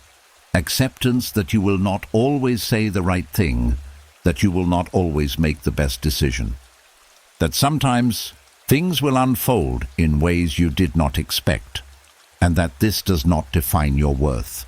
This removes a quiet weight from the mind, because it no longer has to review every detail endlessly. It no longer has to correct the past in order to feel okay. It can let the day be what it was, complete, even if it was imperfect. There is also something deeper here. Perfectionism often feels like control, a way to prevent future problems by making sure everything is done exactly right. But in reality, it creates more tension than it removes, because it sets a standard that cannot be sustained. And the mind, trying to meet that standard, stays active, restless, never fully at ease. The Stoics approached this differently. They focused on what was within their control, their effort, their choices, their mindset, and they released what was not: outcomes, reactions, external events. This allowed them to act fully, without carrying the burden of needing everything to turn out perfectly. And that is where true rest begins, when you realize that your role is not to be flawless, but to be present, to act with care, and then let go, to learn from what happened without punishing yourself for it. At night, this becomes especially important, because this is when the mind tries to review everything, to correct, to improve, to perfect. But the more you engage in that process, the further you move from rest. Instead, you allow the day to close. Not because it was perfect, but because it is over. You remind yourself that you did what you could with the awareness you had at the time, and if something needs to be done differently, it will be addressed when the moment returns. Not now. Now is for rest. There is a quiet freedom in releasing the need to get everything right, because it gives you space to breathe, to exist without constant evaluation, to allow yourself to be human, without turning every imperfection into a problem. And in that space, the mind begins to settle, not because everything is fixed, but because nothing is being forced.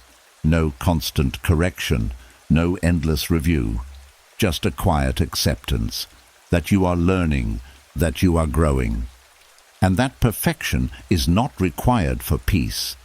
And as that understanding settles in, even gently, the night becomes lighter again. Because the mind is no longer chasing an impossible standard, it is simply allowing itself to rest. And as that pressure to be perfect begins to loosen, as you stop replaying every small mistake as if it defines you, another pattern quietly steps forward, not about what you might do wrong, but about what you already did. The mind goes back. Back to moments you wish had gone differently, a word you regret, a reaction that felt awkward, a situation where you felt exposed, misunderstood, or out of place. And suddenly, it feels as if it is happening again, the same discomfort, the same tightness, the same urge to escape, but nothing is actually happening now. This is where memory becomes something more than memory. It becomes a kind of replay. There is a strange habit the mind has at night.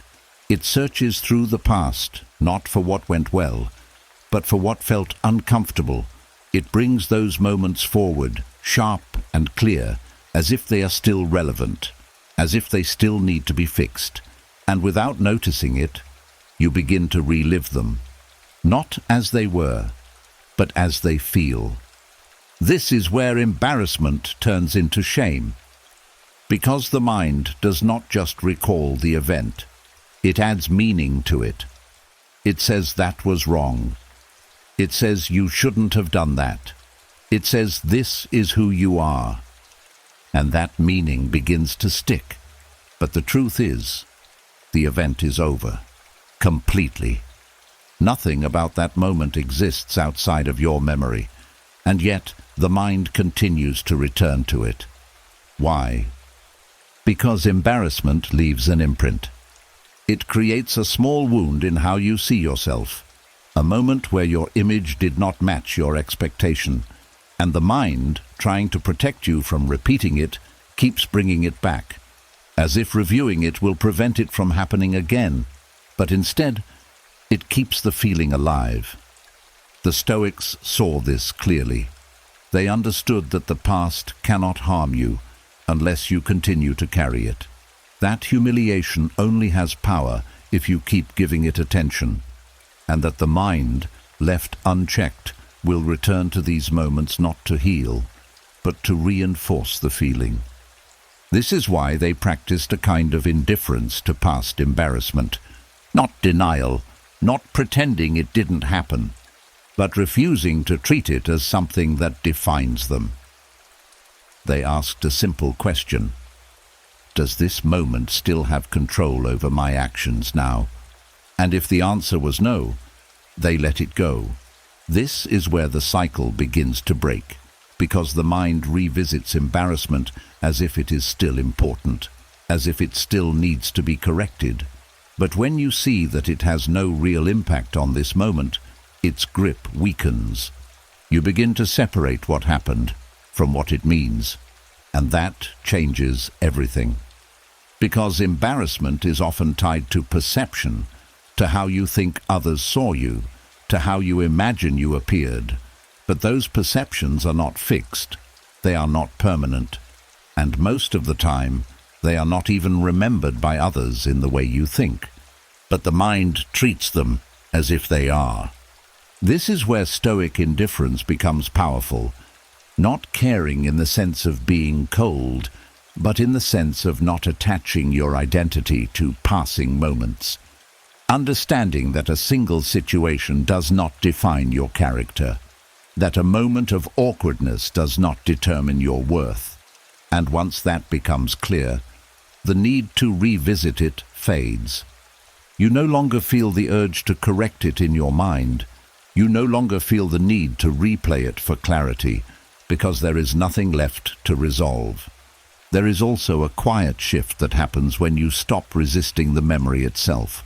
When it appears, instead of pushing it away or reacting to it, you simply notice it. You let it be there, without adding more judgment. without turning it into something bigger. And in that space, the intensity softens. The memory loses its sharpness, not because it disappeared, but because you are no longer feeding it with the same reaction. You are not reliving it, you are observing it.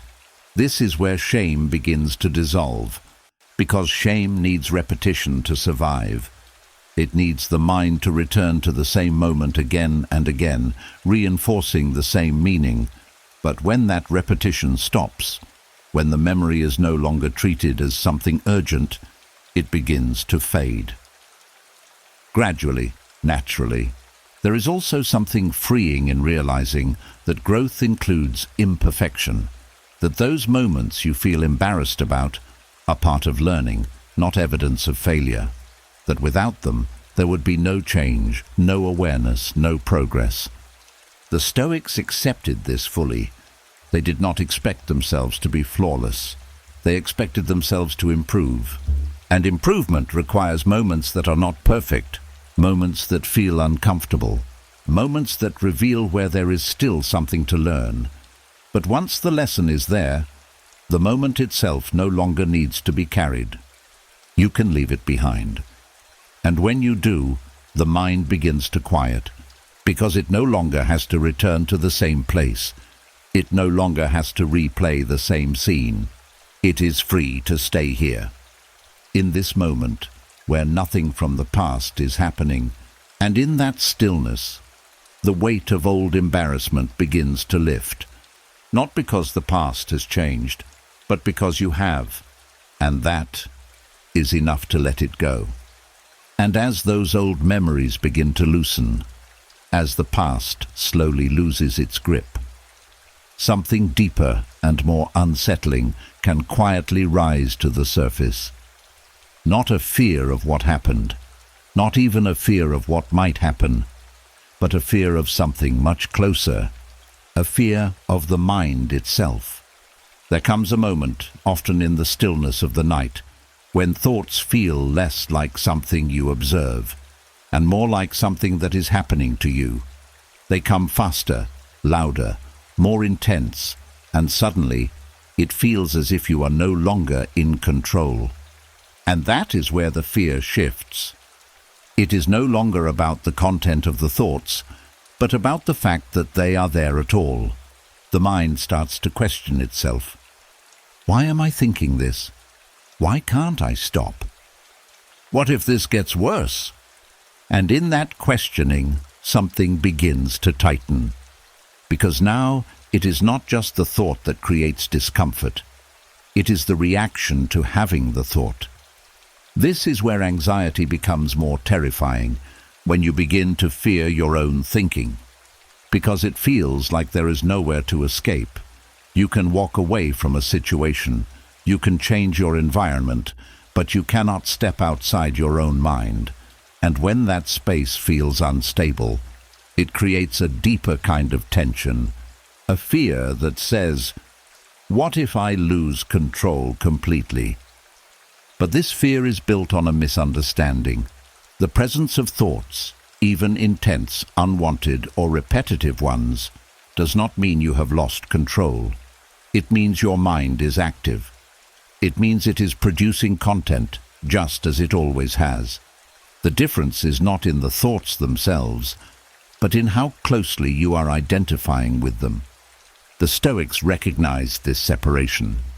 They understood that there is a difference between the mind producing thoughts and you being those thoughts, between awareness and what is being observed. And when that difference becomes clear, the fear begins to soften, because you realize something important. You are not the noise. You are the one hearing it. This creates space, a small distance at first, but enough.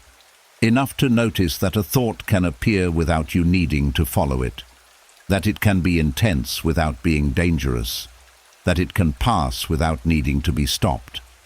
This is where control begins to return, not through force, but through separation. Instead of trying to silence the mind, which often makes the thoughts louder, you allow them to be there. while remaining where you are. You shift from being inside the thought to observing it from a slight distance. This changes the entire experience, because the fear is no longer feeding itself. When you fear the thought, you give it more attention, more energy, more importance, and that makes it feel stronger. But when you step back, even slightly, the intensity begins to reduce. Not immediately, but gradually. The Stoics practiced this kind of awareness regularly. They trained themselves to pause before reacting, to notice what appeared in the mind without immediately attaching to it. And, in doing so, they created a stability that did not depend on having a quiet mind, but on having a steady relationship with whatever the mind produced. This is a different kind of control, not controlling what appears, but controlling how you respond to it. And that is something you always have. Even when thoughts feel overwhelming, even when they seem loud and persistent, there is still a part of you that can observe, that can notice, that can choose not to engage. That part is often quiet, but it is always there. And the more you return to it, the stronger it becomes. There is also a quiet truth in understanding that thoughts cannot harm you on their own. They can feel intense, they can create emotion, but they are not actions, they are not reality. They are movements within the mind, temporary, shifting, constantly changing. And when you stop treating them as threats, they begin to lose their power. The fear of losing control fades because you realize that control was never about stopping thoughts. It was about not being carried away by them. There is a calm that begins to form here, a steady awareness that remains even when the mind is active, a sense that you can sit with the noise without becoming it, and as that sense grows, even slowly, the fear begins to dissolve. Not because the mind has become silent, but because it no longer feels dangerous. It becomes something you can observe, rather than something you must escape. And in that space, something shifts. The thoughts still come, but they pass more easily. The intensity rises, but it falls without taking you with it. Because you are no longer inside the storm, you are watching it.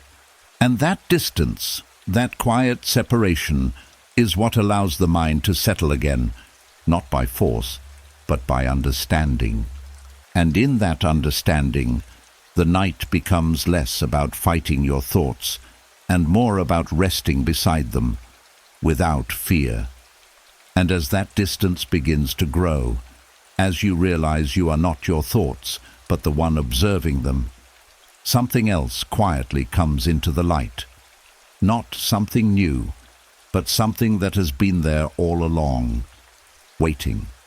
Because the night does not create what you feel, it reveals it. There is a certain honesty that only shows up when everything slows down. During the day, there is always something to move toward, something to respond to, something that keeps your attention outward. And without noticing it, that movement becomes a kind of protection, a way to avoid what is unsettled inside. You stay busy, you stay engaged, you stay occupied, and in that constant motion, there is very little space for deeper emotions to fully surface. Not because they are gone, but because they are being postponed, pushed gently to the side, saved for later. But later always comes, and it often comes at night. When the distractions fade, what was set aside begins to return, not all at once, but in pieces. A feeling you didn't fully process, a moment that stayed with you, a quiet tension that never found release. And suddenly, it is there, asking for attention, not aggressively, but persistently. This is where many people feel overwhelmed, not because something new has appeared, but because something old has finally been given space, and the instinct is to avoid it again, to reach for noise, for distraction, for anything that can fill the silence quickly, because what is surfacing feels unfamiliar or uncomfortable or simply too much in that moment. But avoidance only delays it further. It does not remove it. The Stoics understood that what is avoided continues to shape the mind from beneath the surface, that ignoring something does not resolve it. It only keeps it hidden, and that true calm does not come from constant distraction, but from facing what is there without resistance. This does not mean forcing yourself into intense reflection. It means allowing what surfaces to exist without panic, without immediately trying to push it away. Because what appears at night is often not as overwhelming as it first feels. It is simply unfamiliar, because it has not been given time during the day. When you stay with it, even briefly, something begins to shift. The feeling becomes clearer, less vague, more defined. And when something is defined, it becomes easier to hold. The Stoics practiced this kind of reflection regularly, not as a way to criticize themselves, but as a way to understand what was happening within them. They would review their day, not to judge it, but to see it clearly, to notice where they felt tension, where they reacted, where something remained unresolved, and in that awareness, they found peace. Because they were no longer carrying things unconsciously, they were bringing them into the light. There is a difference between being overwhelmed by a feeling and being aware of it. Overwhelm comes from resistance, awareness comes from observation, and the night gives you the space to choose between the two. When something surfaces, instead of reacting immediately, you pause. You notice what it is, not the story around it, just the feeling itself, where it sits, how it moves, what it carries, and without adding more to it, it begins to soften, because it has been seen. There is also something important in understanding that not everything needs to be resolved in that moment. Some things simply need to be acknowledged, to be allowed, to exist without being fixed right away. That permission changes the experience. It removes the urgency. It allows the mind to process naturally, instead of forcing it into a solution. And over time, this creates a different relationship with the night. It becomes less of a place where things feel overwhelming and more of a space where things can settle, because you are no longer avoiding what comes up. You are meeting it calmly. There is a quiet strength in that, the ability to sit with what you once ran from, to allow it to pass through, without turning it into something bigger. And in doing so, you begin to carry less. Not because life has changed, but because you are no longer pushing things forward into the next day. You are letting them move through you, here, now. And as that becomes more natural, even slowly, the night loses its intensity. It becomes quieter, softer, more honest, because it is no longer a place of avoidance, but a place of understanding. And in that understanding, the mind finds a deeper kind of rest, not from escaping what is there, but from finally allowing it to be seen and gently released. And as that honesty begins to settle in, as you stop avoiding what rises and start meeting it with calm awareness, another quiet pressure reveals itself. Not from the outside, but from within, a feeling that tonight you have to figure everything out. There is a strange urgency that appears when the day ends, a sense that before you allow yourself to rest, you need to understand your life. Fix what's unclear, solve what feels unresolved, make sense of everything that still feels open. And without noticing it, the night becomes a kind of deadline, a silent expectation that says, you cannot sleep until this is sorted. But nothing in life works that way. The mind, especially when tired, is not designed to solve everything at once. And yet it tries. It gathers every loose thread, every unanswered question, every uncertainty, and places them all in front of you at the same time. And suddenly, it feels like everything is urgent. Your future, your decisions, your direction, your identity, all of it at once. This is where anxiety quietly builds, because the mind is trying to complete something that cannot be completed in a single moment. It is trying to bring total clarity to a life that is still unfolding. And when that clarity does not come, it keeps searching, thinking more, pushing harder, refusing to rest, as if rest must be earned by solving everything first. But this only creates more tension, because the more you try to force answers, the less clear they become. The Stoics understood this deeply. They did not approach the end of the day as a moment to solve life, but as a moment to step back from it, to reflect, yes, but not to resolve everything, to observe, but not to force conclusions. They practiced ending the day unfinished, not because they didn't care, but because they understood that life is not something you complete all at once. It is something you move through, step by step, and each day only requires what belongs to that day, nothing more. There is a quiet freedom in accepting that you do not need to understand everything tonight. That clarity does not come from pressure, but from time, from experience, from moments lived, not forced. When you release the idea that the night is a place for final answers, something begins to soften. The urgency fades. The need to solve everything loosens. Because you are no longer asking the mind to do something it cannot do. You are allowing it to rest. There is also a deeper truth here. The pressure to solve everything often comes from a fear of uncertainty, a discomfort with not knowing, a desire to feel stable before letting go.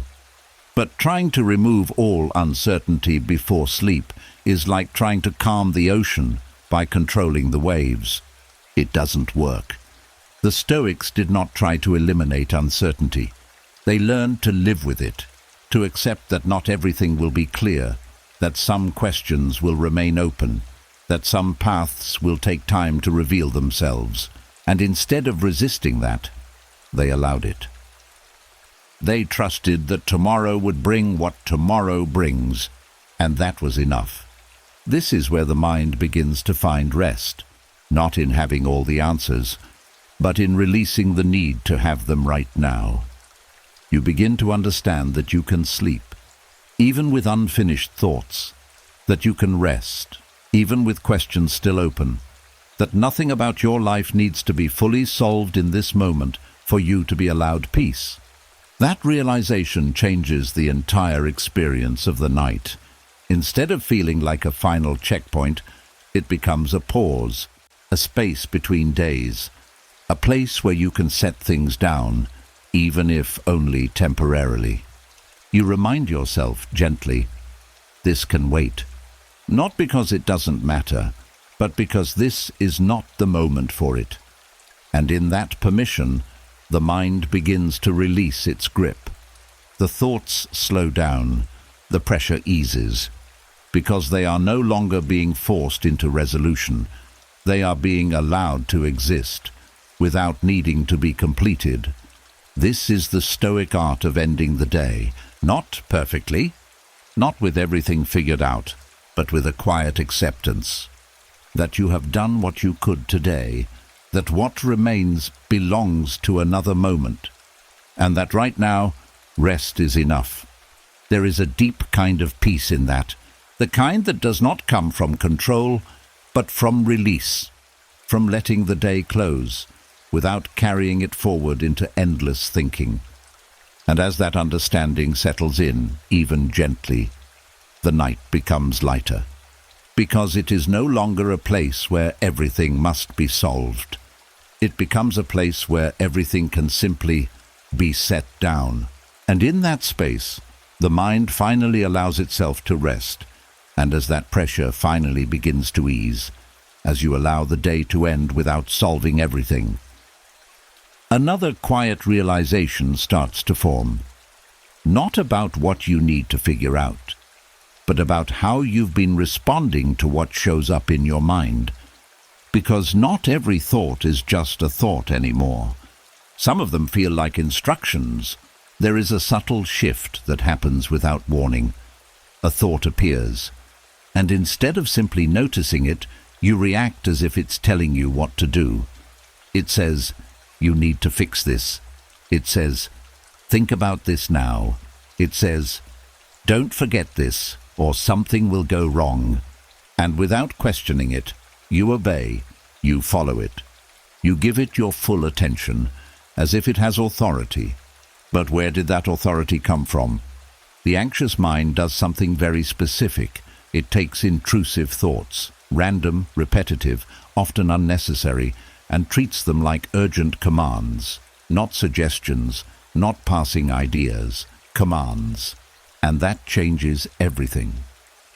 Because the moment a thought feels like an order, it creates pressure, it creates urgency, it creates a sense that something must be done immediately, even if there is no real action to take. This is where the cycle begins. You respond to one thought, and it leads to another, then another, each one pulling you deeper into engagement. Not because they are important, but because they feel important, and the feeling becomes enough to convince you. The Stoics saw this clearly. They understood that thoughts do not carry authority on their own. They only gain power when you give it to them, when you accept them without question, when you treat them as if they must be followed. But the truth is, you have a choice, not over whether thoughts appear, but over how you respond to them. This is where authority returns to you. The Stoics practiced pausing before reacting, not to stop the thought, but to see it clearly, to ask, is this something that requires action, or is this just a thought passing through? That question creates space, because it breaks the automatic response. Instead of immediately following the thought, you step back, you observe it, you notice the tone, the urgency, the way it tries to pull you in. And you realize it is not a command, it is just a suggestion, and not always a useful one. This changes the relationship completely, because now instead of obeying every thought, you begin to choose which ones deserve your attention. You stop treating all thoughts equally. You stop giving the same weight to every idea that appears. You become selective, and in that selection, the noise begins to quiet. There is also something important to understand about intrusive thoughts. They often feel urgent, but urgency does not mean importance. It is simply a signal the mind uses to get your attention, and when you respond to that urgency every time, you reinforce it. You teach the mind that this is how it gets you to engage. But when you pause, when you do not immediately follow, that pattern begins to weaken. The urgency fades, because it is no longer effective. This is how Stoicism restores control, not by eliminating thoughts, but by removing their automatic influence. You begin to notice that a thought can exist without action, that it can appear, stay for a moment, and then pass, without you doing anything about it. That realization is powerful, because it breaks the illusion that you must respond to everything. It returns authority to where it belongs, with you. There is a quiet confidence that comes with this, the understanding that your mind can be active without controlling you, that thoughts can move without pulling you with them, and that you can remain steady, even when the mind is not completely still. This is not about suppressing thoughts. It is about seeing them for what they are, temporary, uncertain, often unnecessary. And once you see that clearly, they begin to lose their command over you. You stop reacting automatically. You stop following every direction. You begin to choose, and in that choice, something shifts. The mind no longer feels like something that is happening to you. It becomes something you can observe, guide, and gently step back from. And as that shift settles in, even slightly, the noise softens, not because the thoughts are gone, but because they are no longer being treated as orders. They are just thoughts. And you are no longer obeying them. And as that authority begins to return, as you stop obeying every thought like it's a command, another pattern quietly reveals itself. Not from the thoughts alone, but from how you treat yourself when they appear. Because it is not just thinking that exhausts you, it is the way you question yourself. There is a kind of inner dialogue that feels intense, almost relentless. A voice that keeps asking, "Why did you do that? Was that the right choice? What if you made a mistake? What does this say about you?" And it doesn't ask once. It asks again, and again, and again. As if repeating the question will eventually lead to certainty. But it never does. This is where something deeper begins to happen. The mind turns against itself.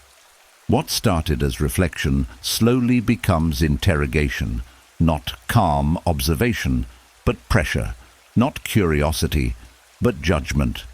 And over time, this constant questioning becomes a form of inner tension that rarely stops. It feels like you are trying to understand yourself, but in reality, you are attacking yourself, quietly, repeatedly, without rest. This is what can be called inner violence, not physical, but psychological, because every question carries an edge, a subtle suggestion that something is wrong, that you should have done better, that you are not clear enough, not careful enough, not certain enough.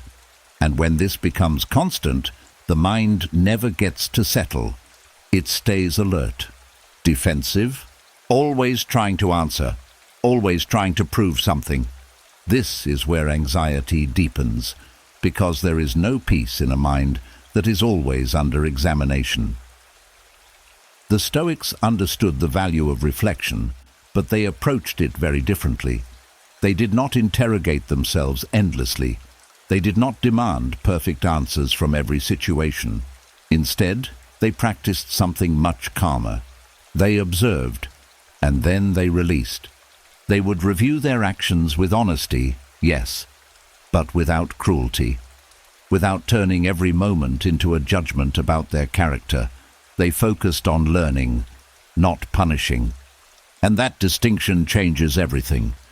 Because when reflection becomes harsh, it stops being useful, it stops guiding, and starts damaging. There is a difference between asking, "What can I learn from this?" and asking, "Why am I like this?" One leads to growth, the other leads to doubt. And when the second question becomes a habit, it keeps the mind trapped in a loop that has no real answer.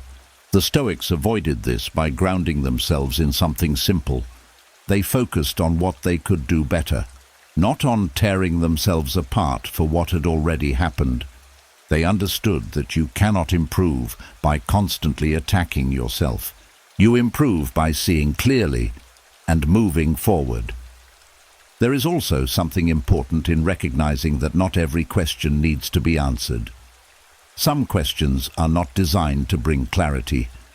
They are designed to keep you thinking, to keep you searching for something that does not exist in that moment. And when you chase those questions, you lose energy, you lose rest, you lose the ability to simply be at peace with what is. This is where Stoic calm interrupts the cycle, not by silencing the questions completely, but by refusing to engage with them endlessly. When the mind begins to interrogate, you pause. You notice the pattern. You see how the questions repeat, how they circle, how they lead nowhere. And instead of answering again, you step back. You allow the question to exist without giving it more attention. This is not avoidance, it is awareness. Because you are recognizing that this is not a useful process, it is a draining one. And once you see that clearly, the need to continue begins to fade. There is also a quiet shift that happens when you replace interrogation with acceptance. Not acceptance of everything being perfect, but acceptance of being human, of making decisions without full certainty, of learning as you go, of not needing to justify every thought, every action, every feeling. This softens the entire experience. The mind no longer feels like it is under constant pressure. It no longer needs to defend itself against its own questions. It begins to relax, because it is no longer being attacked from within. This is where true reflection becomes possible. Not in a state of tension, but in a state of calm, where you can see what happened, understand it, and then let it go, without carrying it forward, without turning it into something heavier. And as that calm begins to take hold, even slightly, the noise of constant questioning begins to quiet. Not because you have all the answers, but because you no longer need them all at once. You are no longer forcing clarity through pressure. You are allowing it to come, naturally. And in that shift, the mind begins to feel safer, less tense, less defensive, more at ease, because it is no longer fighting itself. It is simply observing and gently moving forward. And in that gentleness, the hidden brutality fades, replaced by something much steadier, a quiet, respectful awareness that allows the mind to finally rest. And as that inner tension begins to soften, as the mind is no longer under constant attack from its own questions, something else gently comes into view. Not something to fix, but something to understand. The depth of what you feel, because there is a quiet belief many people carry, especially at night. A belief that if emotions feel stronger, if thoughts feel heavier, if sensitivity rises, then something must be wrong. That this intensity means weakness, but that is not the truth. There is a different reason the night feels deeper. When the world slows down, the layers you hold during the day begin to fall away. The roles, the distractions, the constant movement, they all fade. And what remains is something more direct. Your inner experience, unfiltered, uncovered. And for many people that feels intense. Not because they are fragile, but because they are finally in contact with themselves without interruption.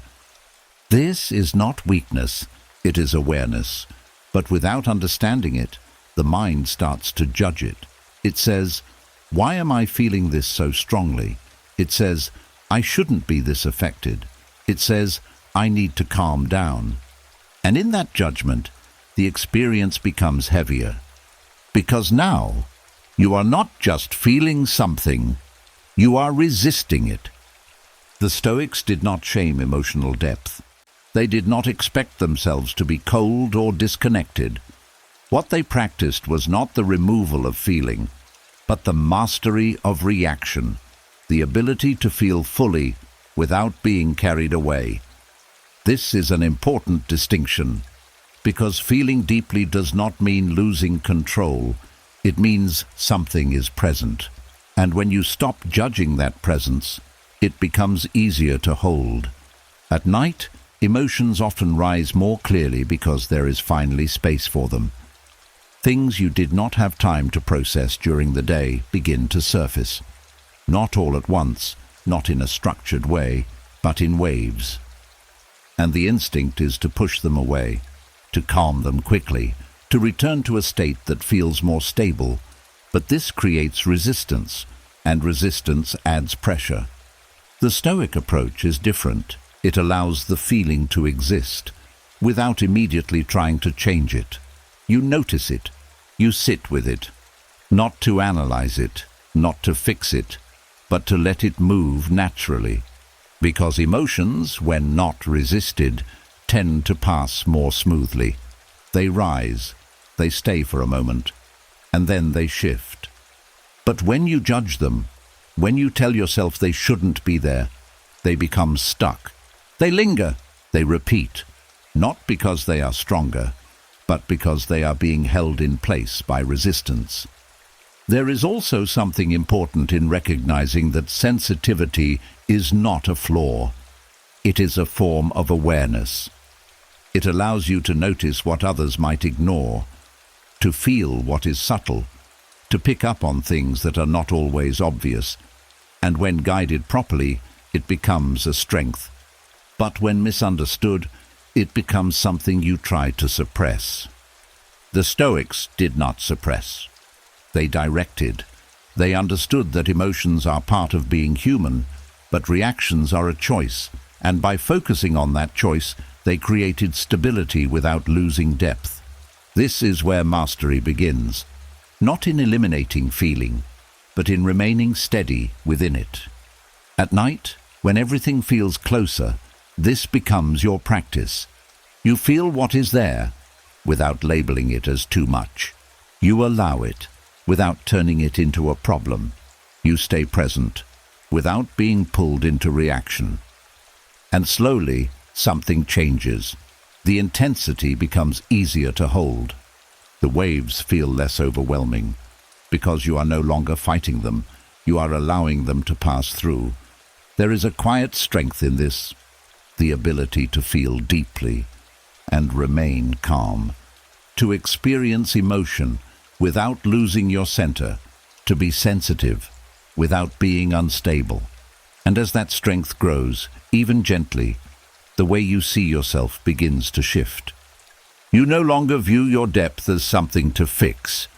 You begin to see it as something to understand, something to work with, not against. And in that understanding, the night becomes less intimidating. Because what rises within you is no longer something you fear.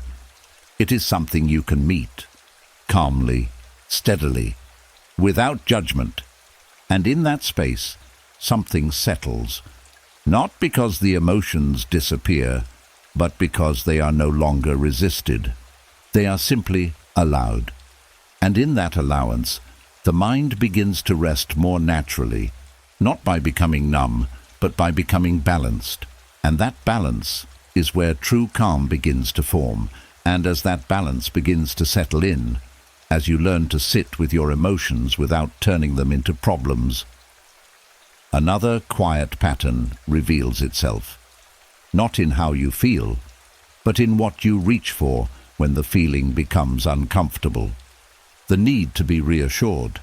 There is a subtle pull that shows up in moments of uncertainty, a desire to hear that everything will be okay, that you made the right decision, that nothing bad is coming. And when that reassurance arrives, even briefly, you feel relief. The tension softens, the mind quiets. For a moment, everything feels stable again, but only for a moment, because the relief does not last. The same question returns, the same doubt appears, and once again the mind reaches outward, looking for something or someone to calm it down. Not because the situation has changed, but because the feeling has returned. This is where anxiety begins to hide, not in the fear itself, but in the dependency on relief, because reassurance feels like safety. But it is temporary. It soothes the surface, without addressing what is underneath, and over time, the mind begins to rely on it. It starts to believe that peace must come from outside, that someone else needs to confirm, explain, or calm things down before you can feel settled. And without realizing it, your stability becomes tied to something beyond your control. This is where the cycle deepens. The more you seek reassurance, the less you trust your own ability to sit with uncertainty. And the less you trust that, the more you feel the need to reach outward again. The Stoics approached this very differently. They did not look for constant reassurance. They built something more stable, inner clarity.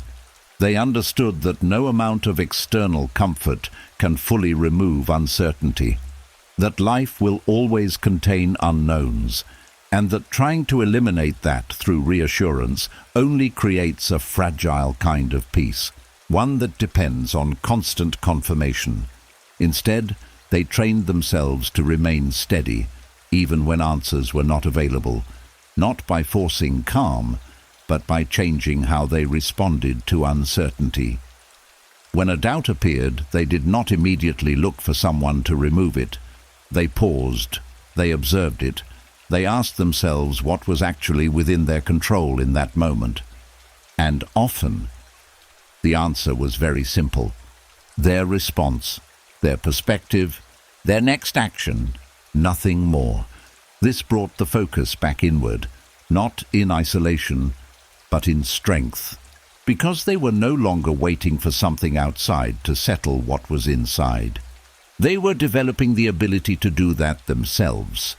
There is a quiet confidence that comes from this. The ability to feel uncertainty without needing it to disappear immediately, to experience doubt without rushing to resolve it through someone else's words, to sit with discomfort without escaping it. This does not mean you never seek support. It means you are not dependent on it. You can listen to others, gain perspective, learn from them. But your peace does not rely on constant reassurance. It rests within you. There is also something important to understand about reassurance. It works in the short term because it interrupts the feeling. It provides a temporary sense of safety. But it does not train the mind to handle uncertainty on its own. And because of that, the same feeling returns, again and again, until something deeper changes. The Stoics focused on that deeper change. They accepted that uncertainty is part of life, that not everything can be known in advance, and instead of trying to remove that, they built the capacity to remain steady within it. This is where real stability begins, not in knowing everything, but in not needing to. You begin to see that the discomfort you feel does not need to be fixed immediately, that it can exist and still pass, that you can hold it without being overwhelmed by it. And as that understanding grows, even slowly, the need for reassurance begins to soften. You no longer feel the same urgency to reach outward, because you trust that you can sit with what is there, calmly, without panic. There is a quiet shift that happens here. The same uncertainty that once felt threatening begins to feel manageable. The same doubt that once needed immediate resolution begins to lose its intensity. Not because someone told you everything is okay, but because you are no longer depending on that message. You are experiencing it directly, from within, and in that shift, something powerful takes place. The mind becomes less reactive, more grounded, less dependent, more stable, because it is no longer searching for constant comfort. It is resting in its own ability to remain steady, even when things are not fully clear. And as that steadiness deepens, the night becomes quieter, because the mind is no longer reaching outward for peace. It is finding it right where it is. And as that inner stability begins to take root, as you rely less on reassurance from the outside, another pattern quietly steps forward. Not about the future, not about control, but about people, or more precisely, about conversations that are not even happening. There is a strange habit the mind slips into at night.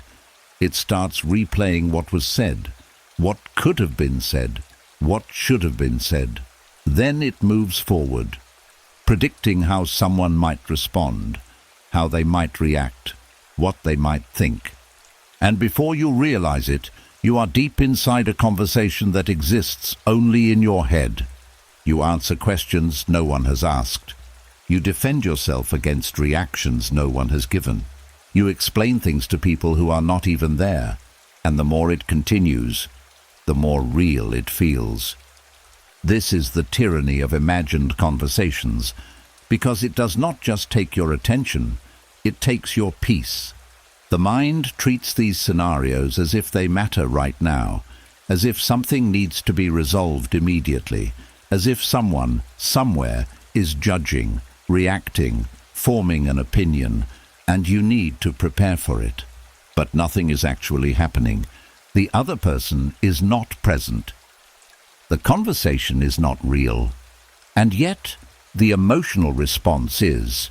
You feel the tension, the pressure, the need to get it right, to say the perfect thing, to avoid misunderstanding, to control how you are seen. This is where anxiety quietly builds. Not from the actual interaction, but from the imagined one. The Stoics understood something powerful about this. They recognized that much of human disturbance comes from worrying about the opinions of others, not the real opinions, but the imagined ones, the ones we create, assume, and then react to as if they are certain. And in doing so, we give control of our inner state to people who are not even present. This is where freedom begins to slip away, because you are no longer grounded in what is real. You are reacting to possibilities, to interpretations, to mental simulations that have no immediate truth. And the more you engage with them, the stronger they become. The Stoic response is simple, but not always easy. You return to what is actually happening, right now, not what someone might say tomorrow, not how they might interpret something, but what is real in this moment. And in this moment, there is no conversation, there is no judgment, there is no reaction to manage. There is only you and your thoughts. This recognition creates space, because it breaks the illusion that something must be handled immediately. It reminds you that you are not responsible for conversations that have not happened. And more importantly, you are not responsible for controlling how others think about you. This is a heavy burden many people carry without realizing it. The need to be understood perfectly, the need to avoid being misjudged, the need to manage how others perceive you. But this is not something you can fully control, and trying to control it creates endless mental activity, endless preparation, endless imagined conversations. The Stoics released this burden. They focused on what was within their control, their actions, their words when the moment arrived, their intention, and they let go of the rest. They accepted that people will think what they think, interpret what they interpret, react how they react, and that this does not define your character. This does not mean you stop caring completely. It means you stop trying to control something that cannot be fully controlled. And in that release, the mind begins to quiet, because it no longer has to rehearse every possible interaction. It no longer has to prepare for every imagined outcome. It can wait for the real moment, when it actually arrives. There is also something important in recognizing that imagined conversations rarely bring clarity. They often exaggerate. They lean toward extremes. They create tension without resolution, because they are not grounded in reality. They are shaped by your current emotional state, and at night, that state is often more sensitive, more reactive, which means the conversations you imagine are not balanced. They are distorted, and reacting to them only deepens the feeling. But when you step back, when you see that these conversations are not real, something shifts. The urgency fades. The need to respond disappears, because there is nothing to respond to.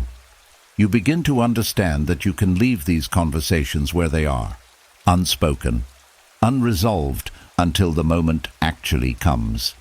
And when it does, you will respond, naturally, not perfectly, but honestly, and that is enough. There is a quiet freedom in this. The ability to stop talking to people who are not present, to stop defending yourself in scenarios that do not exist, to stop trying to control opinions that have not even been formed. And as that freedom settles in, the mind becomes lighter, less occupied, less reactive, more at ease. because it is no longer filled with voices that are not real. It is simply here, in silence, and in that silence there is peace. Not because everything is resolved, but because nothing imaginary is being carried anymore.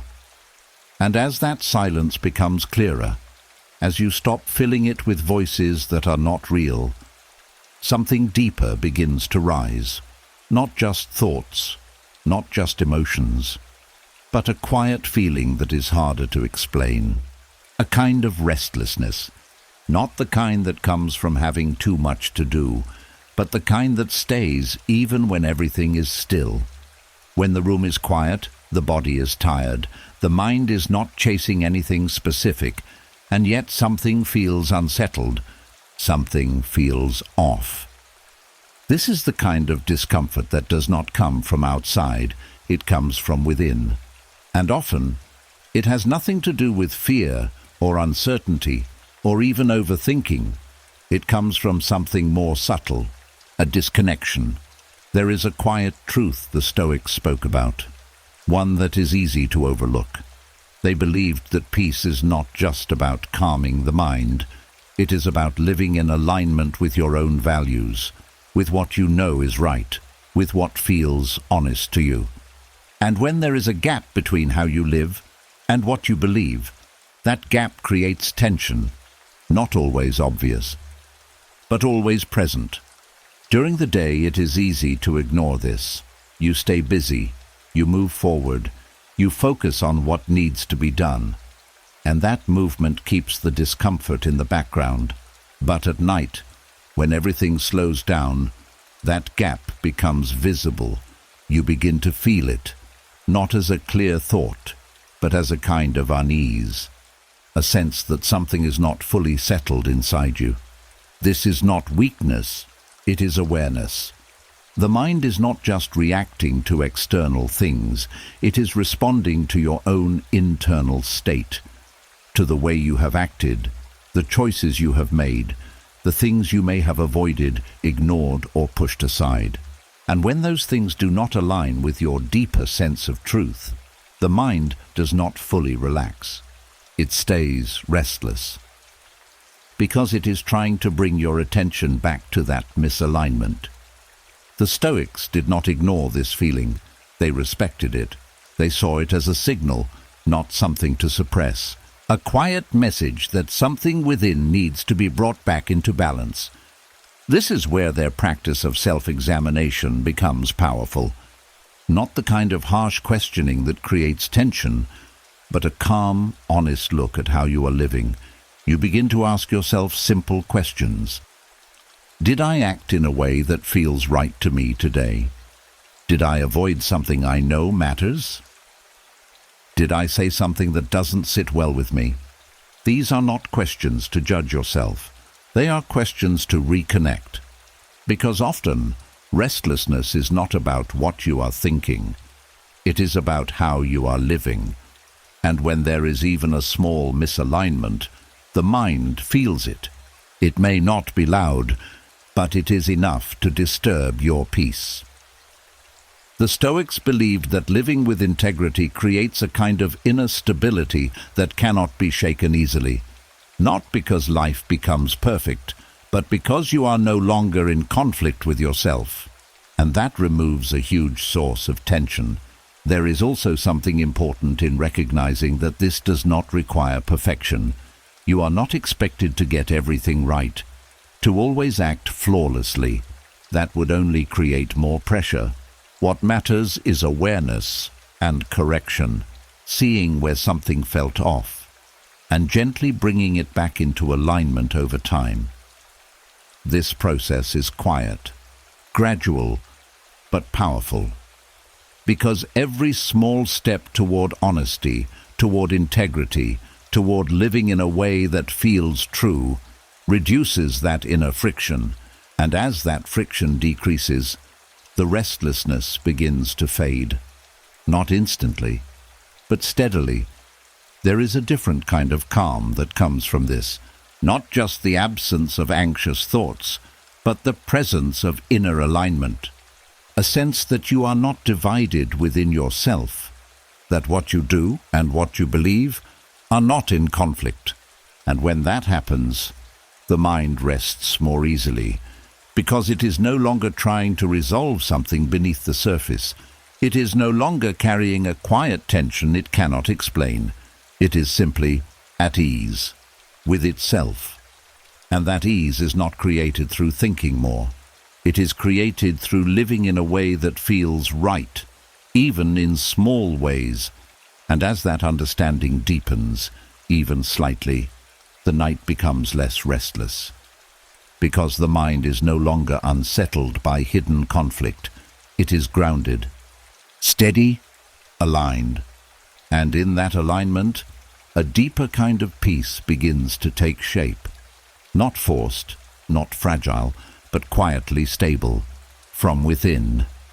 And as that inner alignment begins to form, as the quiet tension of living out of sync starts to ease, another fear slowly rises to the surface, not loud, but deeply rooted. The fear that one moment can define everything. There is a way the mind looks at certain experiences, especially the uncomfortable ones. A mistake, an awkward interaction, a failure, and instead of seeing it as a single event, it stretches it. It turns it into a statement. Not "that didn't go well," but "this is who I am." And once that shift happens, the weight increases, because now it is no longer about what happened. It is about what it means about you. This is where anxiety begins to magnify. A small moment becomes a permanent label. A single action becomes a full identity. And the mind holds onto it, repeating it, analyzing it, reinforcing it, until it feels like truth. But it is not truth. It is interpretation. The Stoics were very clear about this distinction. They separated events from essence. What happens from who you are. Because they understood something simple but powerful. No single moment has the authority to define your entire character. Not one mistake, not one failure, not one awkward conversation. These are moments, temporary, limited, but the mind, especially when tired or anxious, tends to generalize. It takes one experience and spreads it across everything. It says, if this happened once, it must mean something deeper. It creates a story that goes far beyond the actual event, and that story becomes heavy because it feels final. But it is not. The Stoics challenged this directly. They reminded themselves that identity is not built from isolated moments, but from patterns of action over time, from choices made consistently, from how you show up again and again, not from one point in the past. This restores proportion. It brings things back into balance. Instead of seeing a mistake as something that defines you, you begin to see it as something that happened. Nothing more. And that shift changes how the mind responds.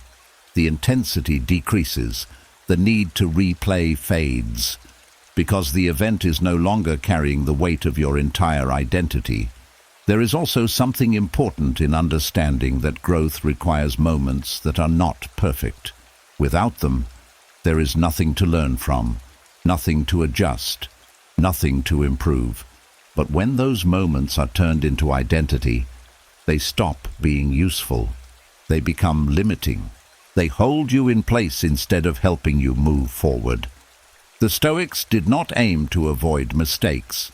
They aimed to respond to them well, to see them clearly, without exaggeration, to learn what could be improved, and then to continue, without carrying unnecessary judgment.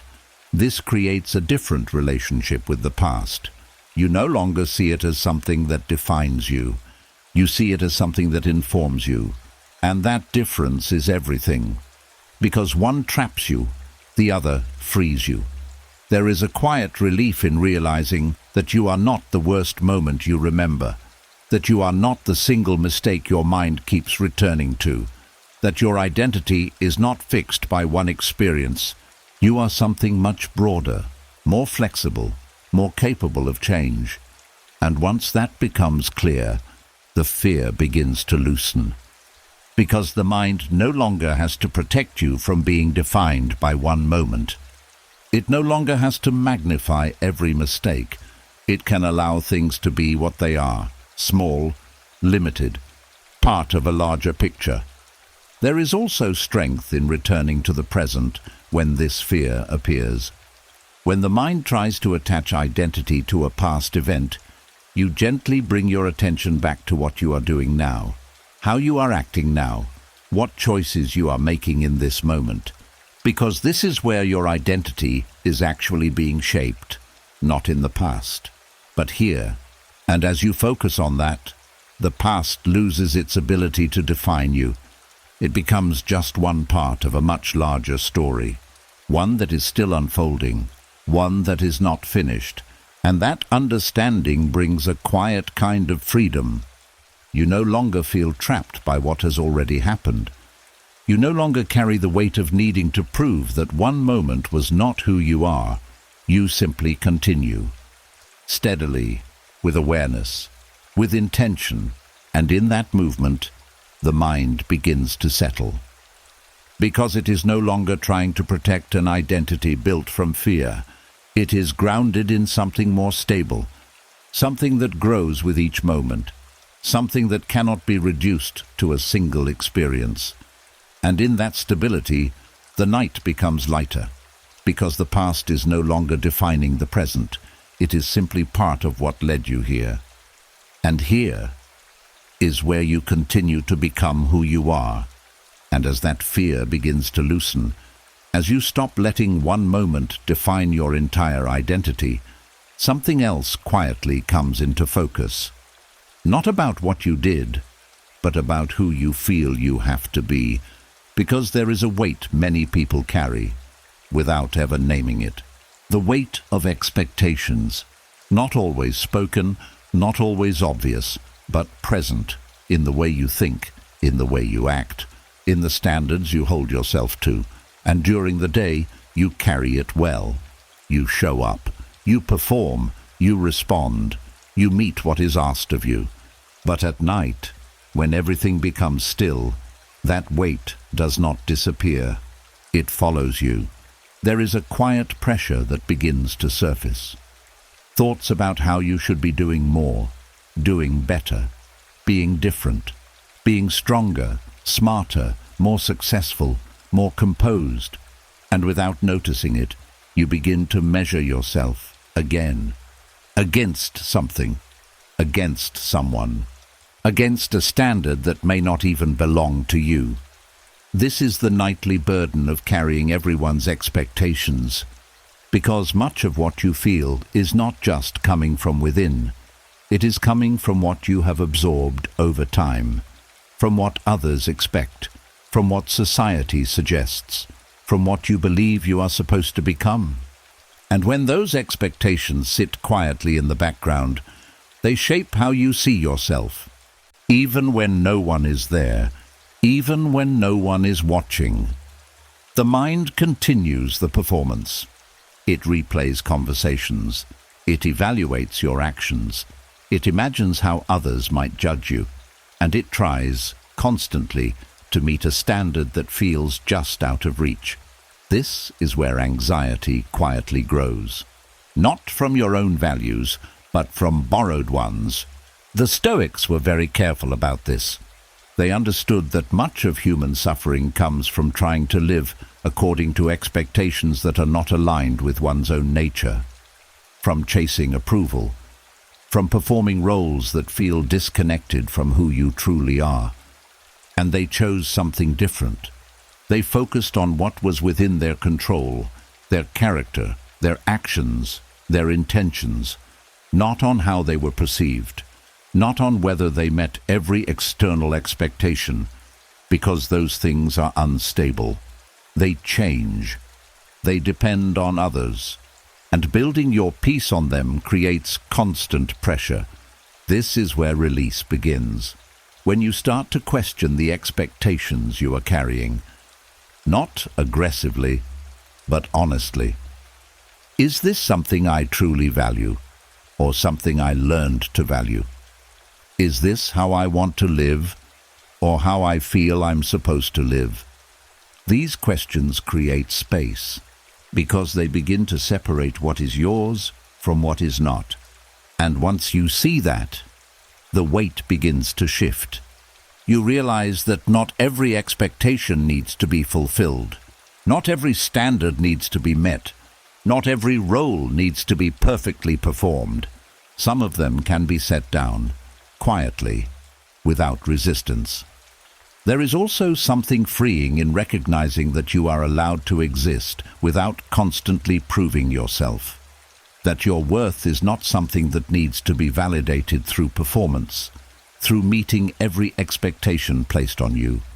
The Stoics grounded their identity in something much steadier, not in how they were seen, but in how they lived, with honesty, with intention, with integrity. And that was enough, because those things are within your control. They do not depend on others. They do not shift based on opinion. They remain steady, even when everything else changes. This brings a different kind of calm, because you are no longer chasing something outside of yourself. You are returning to something within. And as you do that, the mind begins to quiet. The constant evaluation slows down. The need to measure yourself against others fades. Because you are no longer carrying standards that do not belong to you. You are only holding what is true to you. This does not mean you stop caring about others. It means you stop losing yourself in what they expect. You remain connected, but not controlled, present, but not pressured.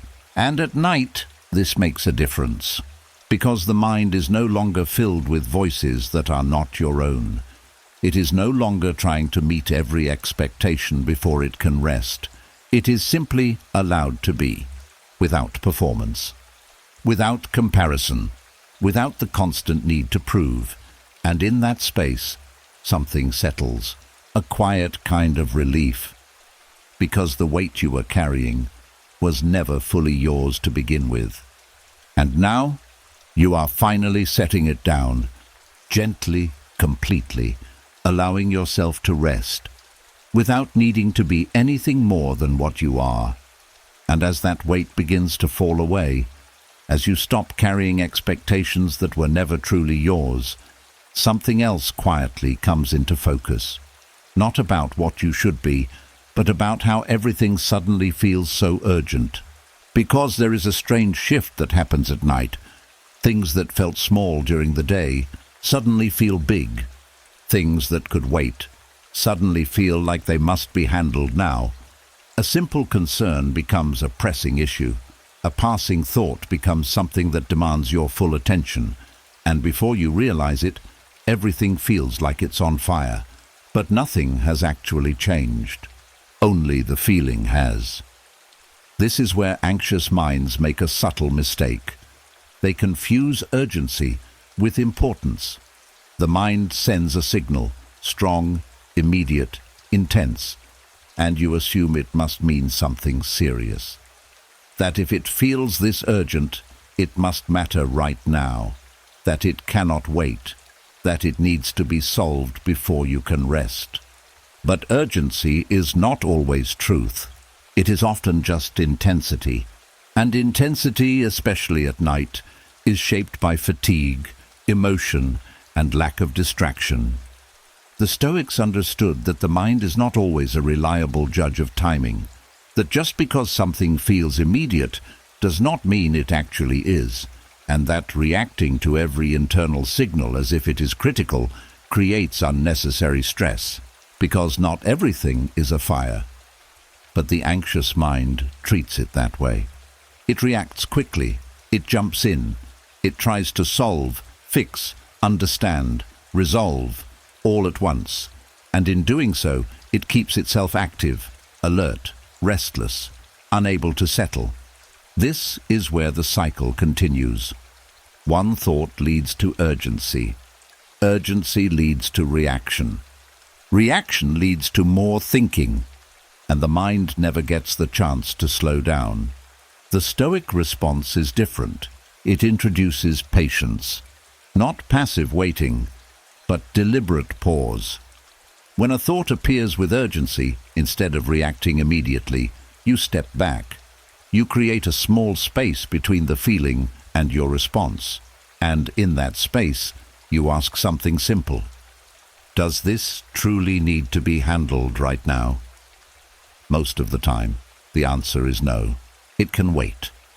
Not because it doesn't matter, but because this moment is not the time to carry it. This changes the entire experience, because the mind no longer treats every thought as an emergency. It begins to recognize that urgency can be misleading, that just because something feels intense does not mean it is important. There is also something important in understanding that the mind, especially when tired, loses its sense of proportion. It exaggerates. It amplifies. It turns small concerns into larger ones, not because they are, but because it lacks the clarity to see them accurately. And when you react to that distortion, you reinforce it. But when you pause, you correct it. You remind yourself that not everything needs to be addressed immediately, that some things belong to tomorrow, that some thoughts are simply passing through, not calling for action. This creates calm, because the mind is no longer rushing. It is no longer treating every issue as urgent. It begins to slow, naturally. There is a quiet strength in this kind of patience, the ability to sit with a thought, without reacting to it, to let it exist, without turning it into a task, to recognize that your peace does not depend on solving everything the moment it appears. And over time, this becomes a habit. The mind stops jumping so quickly. It stops reacting with the same intensity, because it learns that urgency is not always real. It is often just a signal, not a command. This brings a different kind of control, not control over what appears, but control over how you respond to it. And in that control, the mind becomes steadier, less reactive, more grounded, because it is no longer chasing every thought that feels important. It is choosing carefully what truly deserves attention. And as that choice becomes clearer, even slightly, the night begins to soften, because the mind is no longer treating everything as immediate. It is allowing things to wait, to settle, to return in their proper time. And in that slowing, something important happens. The urgency fades, the noise quiets, and what once felt overwhelming becomes manageable. Not because everything is solved, but because nothing is being rushed. And in that stillness, the mind finally finds space to rest. And as that urgency begins to fade, as the mind learns that not everything needs to be handled right now, something even deeper begins to settle, not just in your thoughts, but in how you relate to reality itself. Because beneath all the overthinking, all the urgency, all the loops, there is one quiet habit that fuels it all. The habit of trying to escape what is. There is a subtle resistance that runs through the anxious mind, a constant effort to move away from the present moment, to think past it, fix it, reshape it, avoid it, to replace what is happening with something more comfortable, more certain, more controlled. And when that escape is not possible, the mind keeps trying. It builds scenarios. It imagines better outcomes. It replays the past in different ways. It moves into the future, searching for relief that is not here. But no matter how far it goes, it never quite arrives, because reality remains exactly where it is. And the more the mind tries to escape it, the more tension it creates. This is where anxiety quietly grows, not just from what is happening, but from the resistance to it. The Stoics saw this clearly. They understood that much of human suffering comes not from reality itself, but from the refusal to accept it as it is, from the belief that things must be different before you can feel at peace. But that belief creates a constant struggle, because reality does not adjust to your thoughts. It does not change because you resist it. It simply remains, and the more you push against it, the more exhausted you become.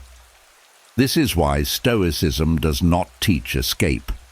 It teaches presence, not passive acceptance, but clear seeing, the ability to stand inside what is happening without immediately trying to change it in your mind.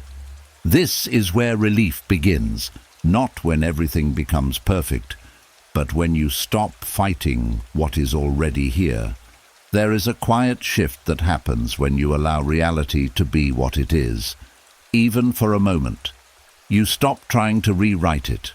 You stop trying to mentally move away from it. And instead, you stay. With your breath, with your body, with the moment as it is. And in that staying, something softens. The tension that came from resistance begins to release. Because you are no longer pushing against something that cannot be pushed away. You are simply allowing it. This does not mean you like everything that is happening. It does not mean you give up on change. It means you recognize that this moment, as it is right now, cannot be undone by thought alone. And once you see that, the mind begins to relax, because it no longer has a task that cannot be completed. There is also something deeply stabilizing in this. When you stop escaping reality, you return to something solid, something real, something that does not shift based on imagination or fear. The present moment may not always be perfect, but it is clear, and clarity reduces confusion. You begin to notice that many of the things causing tension are not actually here. They exist in thought, in projection, in memory. And when you return to what is actually happening, the intensity decreases. Not because the thoughts disappear, but because you are no longer inside them. You are here, grounded, present. The Stoics practiced this kind of presence intentionally. They reminded themselves that the present moment is the only place where life is actually happening, not the past, not the future. And by returning to it, they removed a large part of unnecessary suffering. Because they were no longer living in imagined realities, they were standing in what is real. And in that space, there is a different kind of peace. Not fragile, not dependent on everything going right, but steady, because it is not built on escape. It is built on acceptance. There is a deep relief in no longer trying to run, no longer trying to mentally fix what cannot be fixed right now, no longer trying to replace reality with something else. You simply allow it to be. And in doing so, you free yourself from the constant effort of resistance. The mind becomes quieter, the body relaxes, because there is nothing left to push against. And as that relief settles in, even gently, the night becomes softer, less like something to get through, and more like something to rest within. Because you are no longer trying to leave it, you are finally allowing yourself to be here, fully, calmly, without resistance. And in that presence, the mind begins to experience something it has been searching for all along: peace. And as that presence begins to settle in, as you stop trying to escape what is here, something else quietly pulls at your attention, not from the past this time, but from what hasn't even arrived: tomorrow. There is a subtle shift the mind makes, especially at night. It moves forward. It begins to anticipate what is coming, what needs to be done, what could go wrong, what might unfold in ways you can't fully control. And without noticing it, you are no longer here. You are already there, living in a moment that has not happened. This is where the fear of tomorrow begins to take over tonight, because the mind treats the future as if it is already real. It starts preparing, adjusting, imagining outcomes, not calmly, but urgently, as if thinking about it now will somehow give you control over it later. But the future cannot be managed in advance. It can only be met when it arrives, and until then, it exists only in thought. The Stoics understood this deeply. They did not ignore the future, but they refused to live inside it before its time. They knew that strength can only be used in the present, that no action can be taken tomorrow from this moment. And yet, the anxious mind keeps trying. It reaches forward. It gathers possibilities. It turns them into problems that need solving right now. And in doing so, it steals the peace that belongs to this moment. Because while you are thinking about tomorrow, you are no longer resting tonight. Your body is here, but your mind is not. This creates tension, a quiet split between where you are and where you feel you need to be. And the longer that split continues, the harder it becomes to settle. There is also something important to understand about anticipation. It often feels like preparation, like you are being responsible, thinking ahead, getting ready. But without awareness, it turns into something else, a loop of imagined outcomes, a cycle of worry that has no clear end. Because no matter how much you think about it, you cannot fully predict how tomorrow will unfold. And the mind does not like that. It keeps trying, keeps adjusting, keeps searching for a version of the future that feels safe, but that version never arrives. Because certainty is not something the future offers. The Stoics approached this differently. They returned to what is within reach, this moment, this breath, this space where you actually have influence. They asked themselves, what can I do now?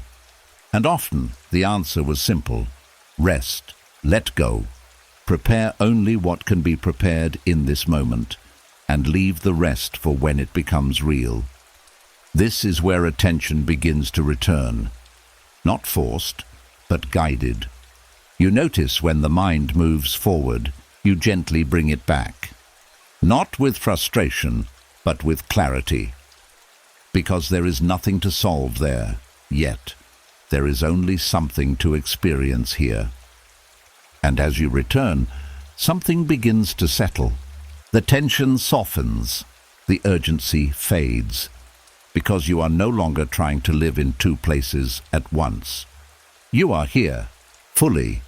There is also a quiet strength in trusting that you will meet tomorrow when it comes, that you do not need to prepare for every possible outcome in advance, that whatever happens, you will respond in that moment with the awareness you have then, just as you always have. This trust removes pressure. It allows the mind to release its grip on what has not happened, and in that release, the present becomes available again. Not perfect, but peaceful. Because it is not being interrupted by something that does not yet exist. The fear of tomorrow loses its power when you stop feeding it tonight, when you stop giving your energy to something that is not here, and instead you return to what is real, to what is steady, to what is actually within your control. This moment, and in this moment, there is nothing you need to solve about tomorrow, nothing you need to fix in advance, only something you can allow. This breath, this stillness, this quiet space where your strength actually lives. And as you stay here, even gently, the pull of tomorrow begins to fade, because it no longer has your full attention. You are no longer living inside it. You are resting right here. And in that rest, the mind finally begins to let go. And as that pull toward tomorrow begins to loosen, as you return to what is here instead of what might be, something else becomes clear. Not about the future, but about how you feel right now. Because sometimes it's not the problem that's overwhelming, it's the state you're in. There is a kind of exhaustion that goes deeper than the body, a quiet emotional fatigue that builds over the course of the day. From thinking, reacting, holding things together, carrying responsibilities, managing interactions. And even if none of it felt extreme in the moment, it adds up. By the time night comes, the mind is no longer at full strength. It is worn down. And when the mind is tired, it does not see things clearly. It exaggerates. It magnifies. It takes something small and stretches it into something heavy. A simple concern becomes something serious. A minor uncertainty becomes something threatening. And before you realize it, the mind has turned discomfort into something that feels much larger than it actually is. This is not because the situation has changed. It is because your capacity to process it has. Emotional fatigue changes perception. It lowers your ability to stay balanced. It makes everything feel closer, more intense, more urgent. And when that happens, even small problems can feel apocalyptic, as if everything is at risk, as if something must be done immediately. But nothing has actually escalated. Only the feeling has. The Stoics understood that the mind is not always in a state where it can be trusted fully, not in the sense that it is wrong, but in the sense that it is influenced by its condition. And when the mind is tired, its judgments are often less reliable. This is why they emphasized perspective, not as a way to deny what is happening, but as a way to see it accurately, to step back and ask, is this truly as big as it feels right now? And often, the answer is no. But in the moment, it does not feel that way, because fatigue makes everything feel heavier. This is where Stoic awareness becomes important, not to fix the problem immediately, but to recognize the state you are in. To understand that this intensity is not just coming from the situation, it is coming from your condition. And once you see that, something shifts. You stop reacting as if the problem itself has grown. You begin to see that your perception has changed. This creates space, because now, instead of trying to solve everything while your mind is exhausted, you allow yourself to step back, to rest, to let the intensity pass before making conclusions. This is a form of discipline, the ability to not trust every feeling at face value, especially when you know you are tired. The Stoics practiced this kind of restraint. They did not rush into judgment when their mind was unsettled. They waited. They allowed time to restore clarity, because they knew that what feels overwhelming in one moment can feel manageable in another. And that difference matters. There is also something important in recognizing that discomfort is not the same as danger. But when you are emotionally fatigued, the mind treats it as if it is. It reacts strongly. It tries to protect you. It signals urgency, even when there is no immediate threat. And if you respond to that signal without questioning it, you reinforce the pattern. You teach the mind that every discomfort is something to fear. But when you pause, when you recognize the fatigue, you begin to separate the feeling from the reality. You allow the discomfort to exist, without turning it into something larger. And in that space, the intensity begins to reduce. Not because the problem is solved, but because it is no longer being exaggerated. This is where perspective becomes your anchor. You remind yourself gently, this feels big right now, but that does not mean it is big. Not to dismiss your feelings, but to hold them in proportion, to prevent them from expanding beyond what is real. And over time, this changes how the mind responds.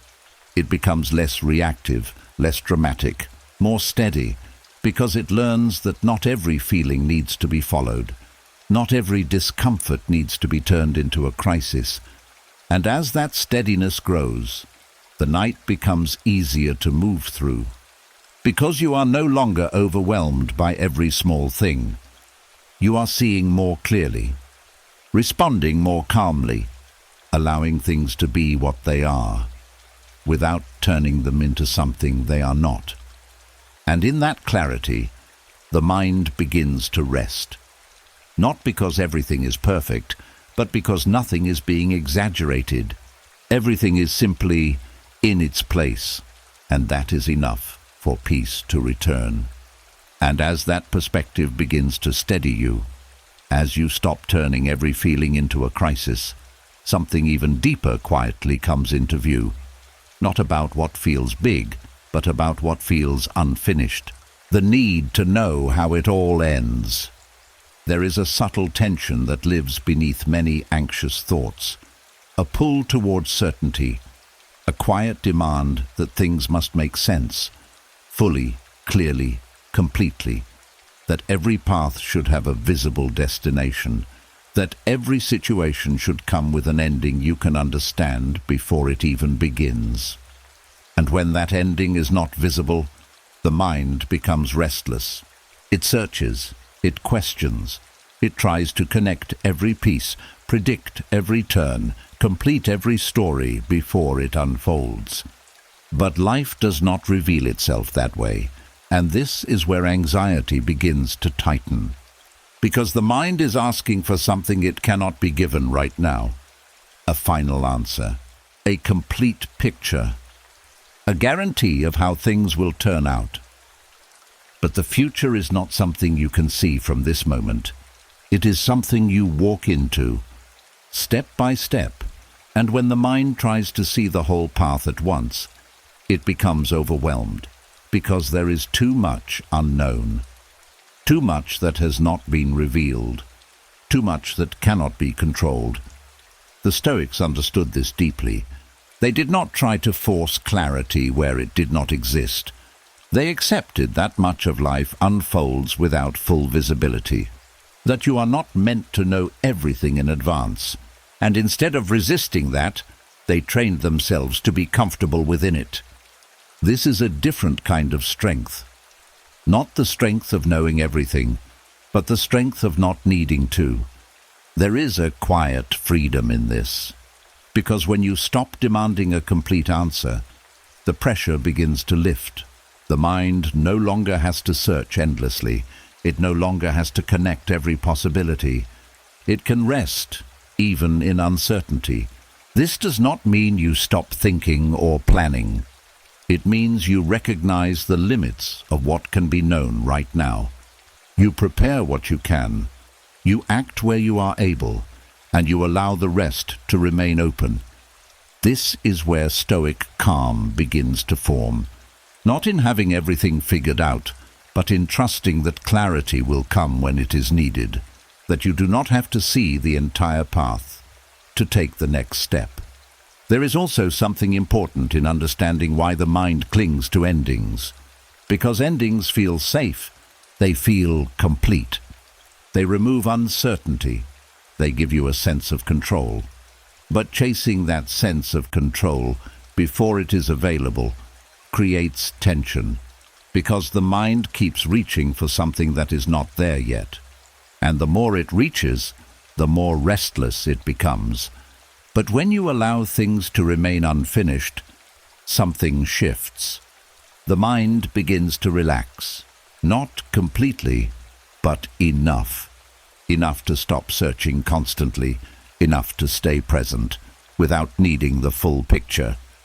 The Stoics practiced focusing on what is in front of them, not the final outcome, but the current step.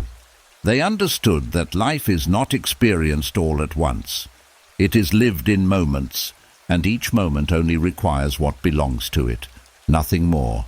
This brings the mind back, from the end to the present, from the unknown to what is real. And in that return, the tension begins to soften, because you are no longer trying to hold the entire future in your thoughts. You are simply holding what is here. There is a quiet patience in this, the ability to let things unfold without rushing them, to allow answers to come without forcing them, to sit with incomplete understanding without turning it into anxiety. And as that patience grows, even gently, the need to know everything begins to fade. You no longer feel the same urgency to see the ending, because you trust the process. You trust that you will meet each moment as it comes, just as you always have. And in that trust, something settles. The mind becomes quieter, less searching, less strained, because it is no longer trying to solve something that is still unfolding. It is simply allowing it to unfold. And in that allowance, there is peace, not from certainty, but from acceptance. And that acceptance makes the night softer, because you are no longer chasing answers that are not ready to be seen. You are resting within what is already here, and that is enough.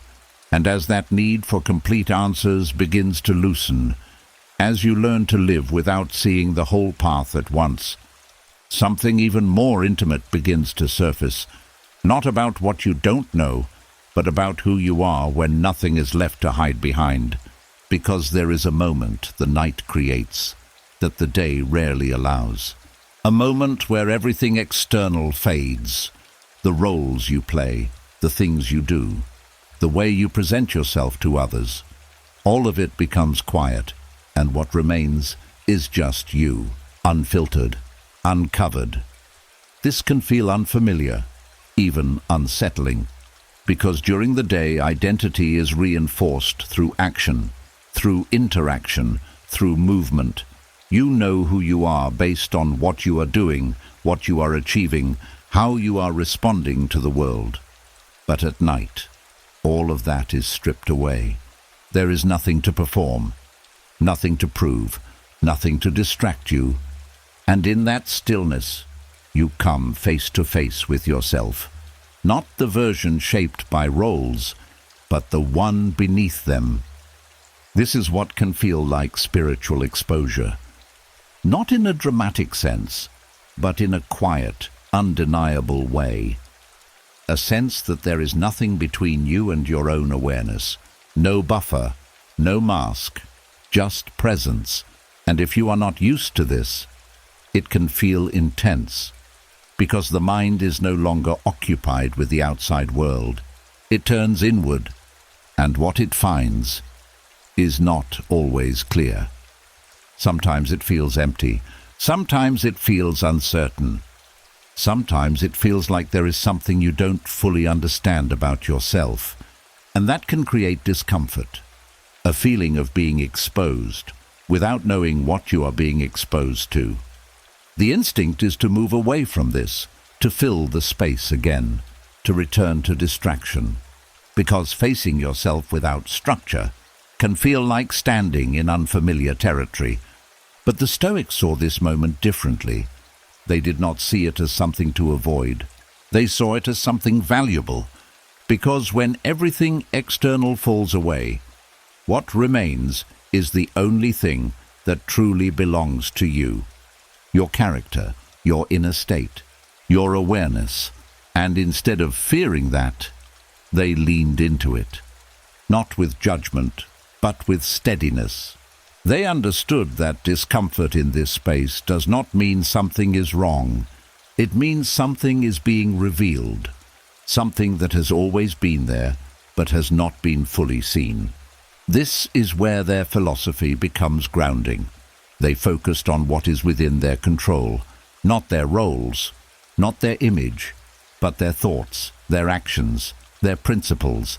And when everything else is stripped away, those are the things that remain. This creates a kind of stability, because you are no longer defining yourself by what you do, but by how you are. And that does not disappear at night. It remains, quietly, steadily. There is also something important in allowing this exposure to exist without reacting to it, without trying to define it immediately, without turning it into a problem to solve, because not everything that feels unfamiliar needs to be fixed. Some things just need to be experienced, observed, aloud, and over time, this space becomes less intimidating. Because you begin to recognize it, you begin to see that it is not emptiness, it is openness, not absence, but presence without distraction. And once that becomes familiar, the feeling changes. It becomes calmer, more stable, less intense, because you are no longer resisting it. You are simply there, with yourself, and that is something many people avoid without realizing it. But the Stoics practiced returning to this space regularly, not to analyze endlessly, but to become comfortable with their own awareness, to sit with themselves without needing to be anything else. And in doing so, they removed the fear from this exposure. They turned it into something steady, something grounding, something real. And as you begin to do the same, even in small moments, the night becomes less about being exposed and more about being present. Not with everything figured out, not with complete clarity, but with a quiet acceptance of what is there. And in that acceptance, something settles, because there is nothing left to hide behind, but also nothing left to run from. You are simply here with yourself, and that, slowly, becomes enough. And as that presence begins to feel more familiar, as you learn to sit with yourself without needing to escape, another quiet pattern begins to reveal itself. Not loud, not obvious, but deeply cutting: comparison. There is a way the mind moves at night when everything is still. It begins to look outward, even in silence. It brings up images of other people's lives, their progress, their success, their relationships, their direction, and without noticing it, you begin to measure yourself. Quietly, relentlessly, against them, not in a clear or balanced way, but in a way that leans against you. Their strengths become highlights, your struggles become flaws, their progress feels certain, yours feels delayed. And in that space, reflection turns into judgment. This is the quiet cruelty of comparing your life in the dark, because there is no full picture, only fragments, only assumptions, only a version of others that the mind has created, often polished, simplified, incomplete, and yet you treat it as truth. You weigh your entire life against it, and in doing so, you lose sight of what is actually yours. The Stoics warned against this very thing. They understood that comparison pulls attention away from what can be shaped and places it on what cannot be controlled. It turns your focus outward, toward lives you do not fully understand, instead of inward, toward the only thing you can truly work with: your own character, your own actions, your own path. Because the truth is, comparison is rarely accurate. You do not see the full struggle of others. You do not feel their internal state. You do not carry their responsibilities, their fears, their private moments. You are comparing your inner reality to their outer image. And that imbalance creates distortion. It makes your life feel smaller, less certain, less complete. But that feeling is not based on truth. It is based on partial view. The Stoics chose something different. They turned their attention inward, not in isolation, but in clarity. They asked themselves, how am I living? Am I acting with integrity? Am I improving, even slightly? They did not measure themselves against others. They measured themselves against their own values, because that is where real growth happens, not in comparison, but in alignment. There is also something important in recognizing how subtle this pattern is. It does not always feel like comparison. Sometimes it feels like reflection, like you are just thinking about your life. But beneath that, there is a quiet judgment forming, a sense that you are behind, that you are not enough, that you should be further along. And that sense builds pressure. not to grow naturally, but to catch up, to become something quickly instead of steadily. But growth does not work that way. It does not follow someone else's timeline. It unfolds in its own rhythm. And when you try to force it through comparison, you lose connection with that rhythm. The Stoics remained grounded in this. They understood that each person walks a different path, faces different conditions, moves through life with different timing, and comparing those paths only creates confusion. It does not bring clarity. It does not bring peace. It only shifts your focus away from what is real, what is present, what is yours. This is where the redirection begins. When you notice comparison rising, you gently bring your attention back, not forcefully, but intentionally, back to your own life, your own actions, your own direction. You remind yourself that this is where your energy belongs, not in measuring, but in living, not in judging, but in observing. There is a quiet dignity in this, the ability to stand within your own life, without needing to place it next to someone else's, to see it clearly, without diminishing it, to move forward, without needing to prove anything. And as that shift begins to take hold, even slightly, the cruelty of comparison fades, because you are no longer feeding it. You are no longer giving it space to grow. You are returning to something steadier, something more grounded, your own path, your own pace, your own inner state. And in that return, the mind becomes quieter, less critical, less divided, because it is no longer looking outward for validation or judgment. It is simply here, with what is real.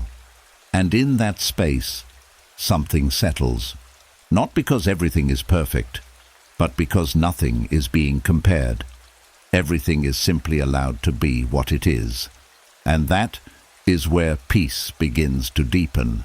And as that comparison begins to fade, as you return your attention to your own path, instead of measuring it against others, something unexpected starts to reveal itself.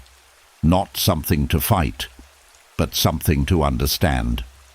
Because the mind is not trying to harm you, even when it feels like it is. There is a deeper layer beneath anxiety that often goes unnoticed, a quiet instinct that is trying, in its own way, to protect you, to keep you safe, to prepare you, to prevent pain before it arrives. But it does not always do this clearly. Sometimes it disturbs you. It brings up worst-case scenarios. It repeats thoughts. It creates urgency, not because it wants to overwhelm you, but because it believes this is the only way to get your attention.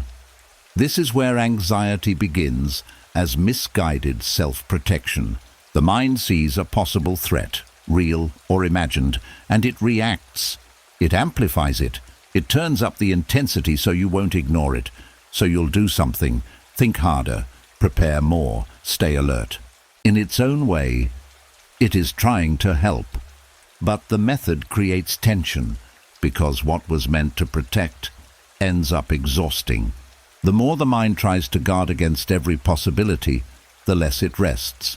It stays active, scanning, anticipating, disturbing you in order to keep you aware. And when this becomes constant, it no longer feels like protection. It feels like pressure. This is where misunderstanding happens. You begin to see the mind as the enemy, something to silence, something to control, something that is working against you. But the Stoics saw this differently. They did not fight the mind, they refined it. They understood that the instinct to protect is natural, but it must be guided, not allowed to run unchecked. Because without direction, it becomes fear. With direction, it becomes wisdom. This is where the shift begins. Instead of reacting to every anxious thought as if it is a threat, you begin to recognize the intention behind it. You see that the mind is trying to point to something, trying to highlight a concern. But not every signal needs to be followed. Not every warning needs to be amplified.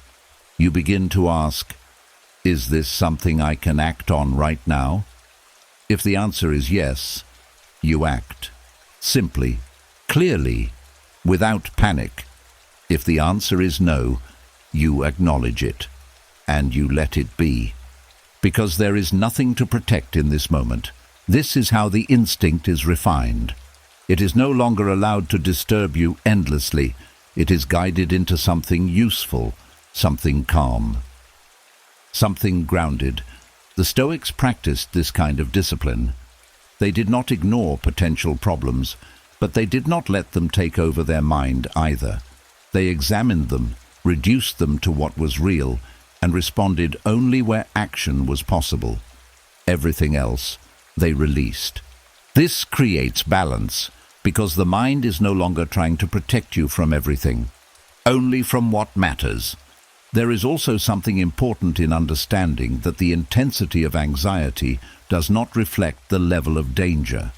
It reflects the level of sensitivity, the level of attention being given. And when you respond to that intensity with panic, it increases. But when you respond with calm, it begins to settle. Because the mind learns that it does not need to shout to be heard. It can simply signal and then rest. This changes the relationship entirely. You no longer see your thoughts as something attacking you. You see them as something that needs direction, something that can be shaped, something that can be understood and guided. And in that understanding, the tension softens. Because you are no longer fighting yourself. You are working with yourself. There is a quiet strength in this. The ability to take what feels chaotic and bring it into clarity. To take what feels overwhelming and reduce it to something manageable. Not by force, but by awareness. And as that awareness grows, even slowly, the mind begins to trust you. It stops reacting with the same intensity because it knows you will respond when needed and not react when it is not. This creates peace, not from silence, but from alignment, because the part of you that once created disturbance is now working with you, not against you. And in that shift, something settles deeply. The mind becomes less aggressive, more cooperative, more steady, because it is no longer trying to protect you alone. It is being guided with clarity, with patience, with understanding, and in that guidance, anxiety begins to transform, not into absence, but into something quieter, something wiser, something that no longer disturbs you, but simply informs you when needed, and then allows you to rest. And as that inner cooperation begins to grow, as the mind no longer feels like something working against you, another layer quietly reveals itself. Not a specific thought, not a clear problem, but something more difficult to face. A feeling without a name. There are moments at night when the discomfort does not come with a clear reason. It is not tied to one situation, one memory, or one fear you can point to. It is just there. A kind of vague heaviness, a quiet dread that seems to sit beneath everything. And in many ways, this feels worse. Because when something has no form, it has no limits. The mind does not know where it begins or ends, so it expands. It spreads into everything. A small unease becomes a general sense that something is wrong. Not just in one area, but everywhere. And without something clear to hold on to, the mind fills in the gaps. It imagines. It projects. It builds possibilities out of nothing definite. This is where fear grows the most. Not from what is known, but from what is undefined. Because what is undefined cannot be measured. It cannot be contained. It becomes larger than it actually is, simply because it has no shape. The Stoics understood this deeply. They believed that much of suffering comes not from the thing itself, but from the way it is left unclear in the mind. When something is avoided, ignored, or left unnamed, it becomes more powerful because it remains in the shadows. And anything in the shadows can become anything. This is why they practiced clarity, not to create more thinking, but to reduce confusion. When a vague feeling appears, instead of turning away from it, they turned toward it, gently, without panic, without forcing an answer, but with a quiet intention to see it more clearly. They asked simple questions. What is this exactly? Is there something specific behind this feeling? What am I actually concerned about right now? And often, something begins to take shape, not everything at once, but enough. Enough to move from general dread to a defined concern. And that shift is powerful, because once something is defined, it becomes smaller. Not necessarily easier, but clearer. And clarity reduces fear. A named difficulty can be understood, it can be approached, it can be responded to, but a vague dread can only be felt. And when something can only be felt, it tends to grow. There is also something important in recognizing that the mind often avoids giving form to fear because it believes that naming it will make it worse. That if you look directly at it, it will become overwhelming. But the opposite is often true. When you give something shape, you take away its ability to expand endlessly. You bring it into the light, and in the light, it loses its distortion. The Stoics practiced breaking things down into their simplest form, not to minimize them, but to see them accurately, to remove the extra layers the mind adds, the exaggeration, the uncertainty, the imagined extensions. And what remains is often more manageable than what was first felt. This does not mean everything becomes easy. It means everything becomes real. And reality, even when difficult, is easier to face than something undefined. There is a quiet courage in this, the willingness to turn toward what feels unclear, to sit with it long enough for it to reveal itself, to not run from the discomfort, but to understand it. And in that understanding, the fear begins to shrink, because it no longer has infinite space to grow. It has been given boundaries. There is also something calming in knowing that not every vague feeling needs to be solved immediately. Some things take time to become clear. Some concerns are not fully formed yet, and that is okay. The goal is not to force clarity, but to allow it, to gently bring awareness to what is present without pressure. And over time, that awareness becomes sharper, more precise, more grounded. The mind stops reacting to everything as if it is one large threat. It begins to see distinctions, differences, details. And in that detail, fear loses its intensity, because it is no longer one overwhelming feeling. It is something specific, something contained, something that can be held without taking over everything else. And as that clarity begins to settle in, even slightly, the night becomes less heavy, because the mind is no longer lost in something undefined. It is seeing more clearly, feeling more accurately, responding more calmly, and in that clarity, there is relief, not because everything is resolved, but because nothing is expanding beyond what it truly is. Everything is simply taking shape. And in that shape, the mind finds space to rest. And as that clarity begins to take shape, as vague fear becomes something you can actually see, another deeper tension quietly reveals itself. Not from what you don't know, but from how strongly you resist not knowing. Because uncertainty is not what disturbs the mind the most. It is the refusal to accept it. There is a subtle struggle that happens beneath many anxious thoughts, a constant push against the unknown, a quiet demand that things must be predictable, must be certain, must be clear before you can feel at ease. And when life does not offer that, the mind tightens, it resists, it tries harder, it searches for guarantees where none exist. And in doing so, it creates friction.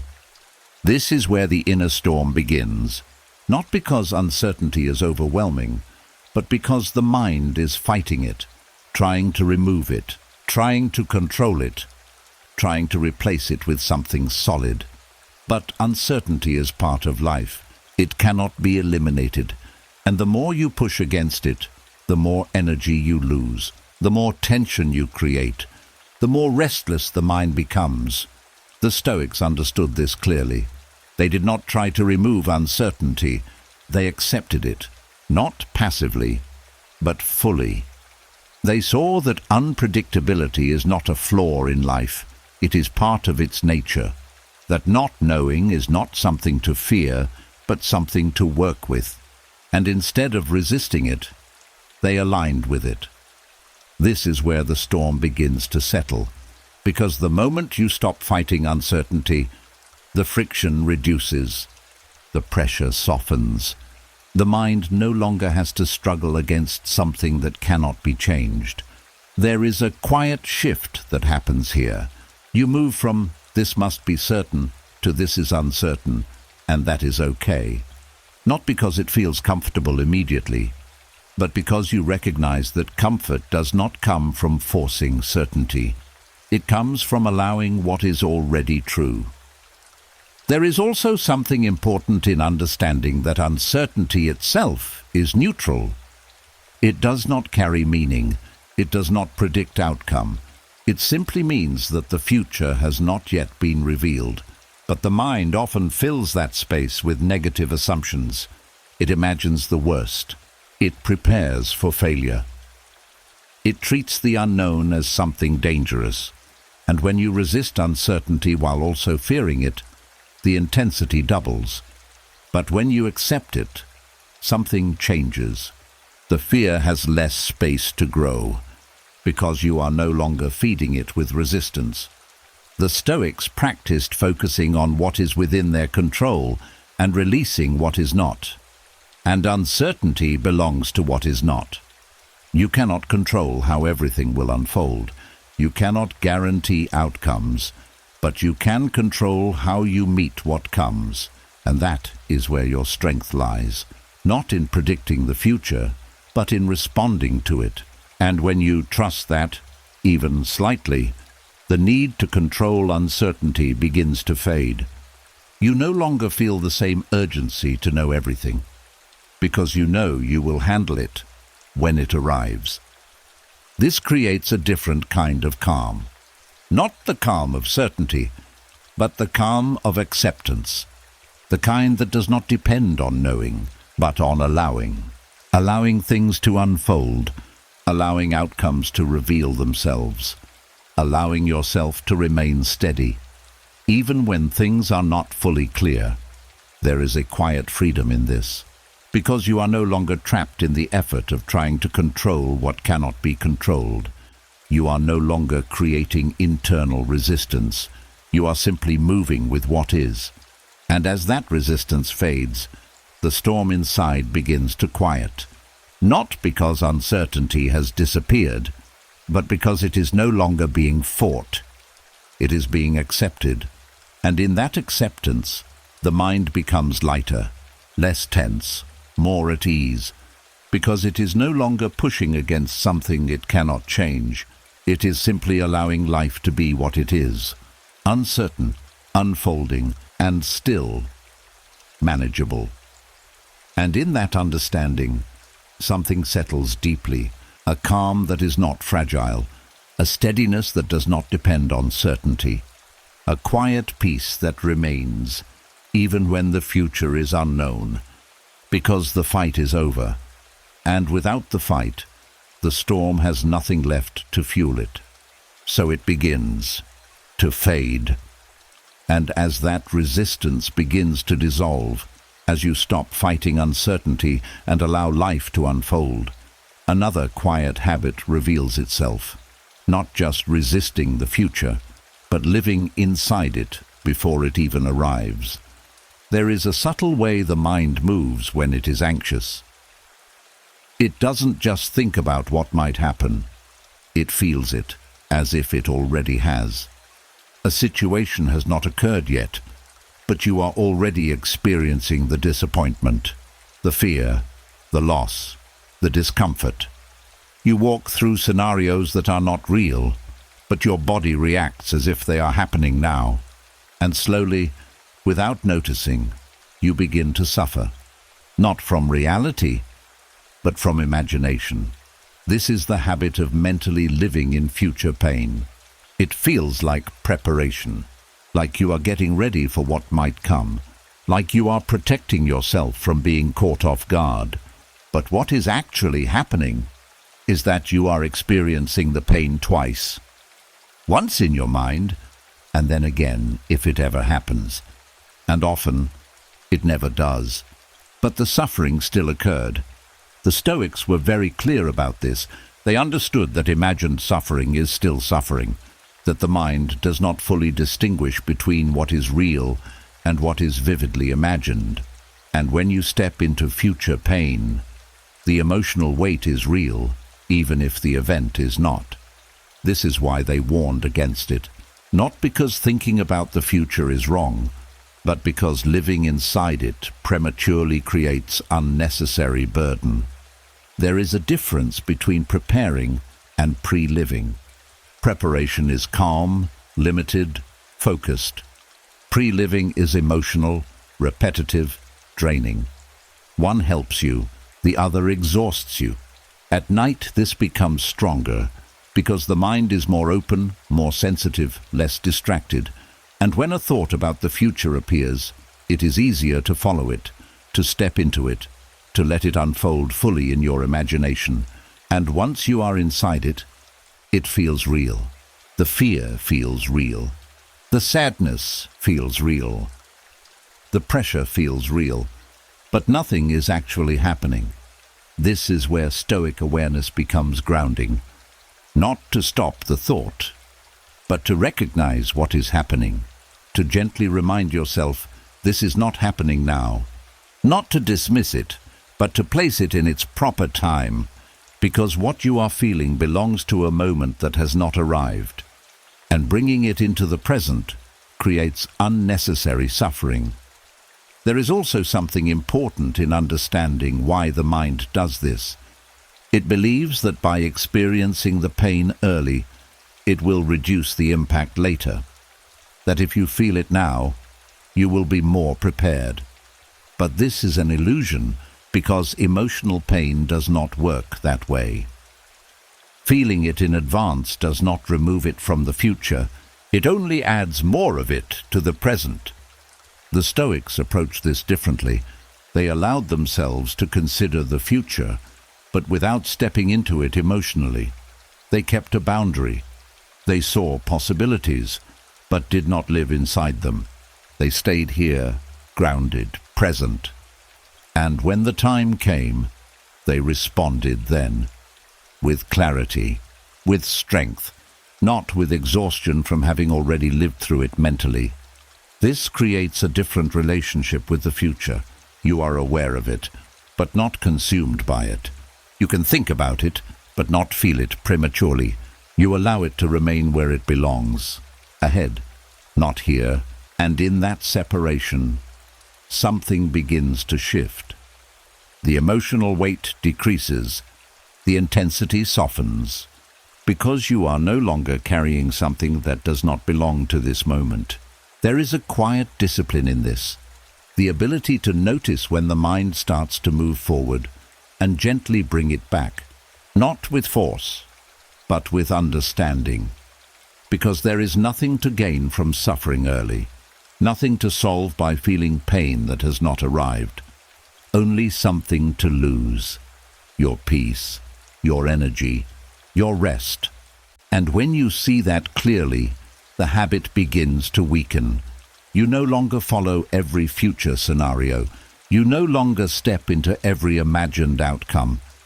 You begin to stay where you are, in this moment, where nothing has gone wrong, where nothing needs to be endured, where you are safe from what has not happened. And as that becomes more natural, even slowly, the night becomes quieter, because the mind is no longer living in two places. It is no longer carrying pain from a future that does not exist. It is simply here, present, steady, free from unnecessary suffering. And in that presence, something settles, a quiet relief, because you are no longer experiencing what has not yet come. You are allowing yourself to rest from what is not real. And that is where the mind begins to heal. And now, something quiet has changed. Not everything outside, but something inside. You've walked through the noise, the urgency, the imagined futures, the silent pressures, the thoughts that once felt like commands, and the emotions that once felt too heavy to hold. And somewhere along the way, you began to see them differently, not as enemies, but as signals, not as truths, but as passing movements in the mind. You've seen that the night is not here to break you, but to reveal you. That anxiety is not always danger, but often misdirected protection. That the mind does not need to be silenced, only understood. And most importantly, you've learned that peace is not something you wait for. It is something you practice right here, in this moment, without needing everything to be solved, without needing tomorrow to be certain, without needing every thought to be answered. Just a quiet return to what is real, to what is steady, to what is within your control. And if you've made it this far, it means something in you is ready for that shift. So here's something simple. If even one part of this session made you feel lighter, clearer, or more in control of your mind, drop a comment below and write, "I choose calm," not for anyone else, just as a quiet commitment to yourself. And if you want more sessions like this, more clarity, more stillness, more control over your inner world, make sure you subscribe and turn on the bell. Because this is not just a video, it's a practice, and the more you return to it, the stronger your mind becomes. Now, let the thoughts slow down, let the body rest, and let the night finally feel like peace.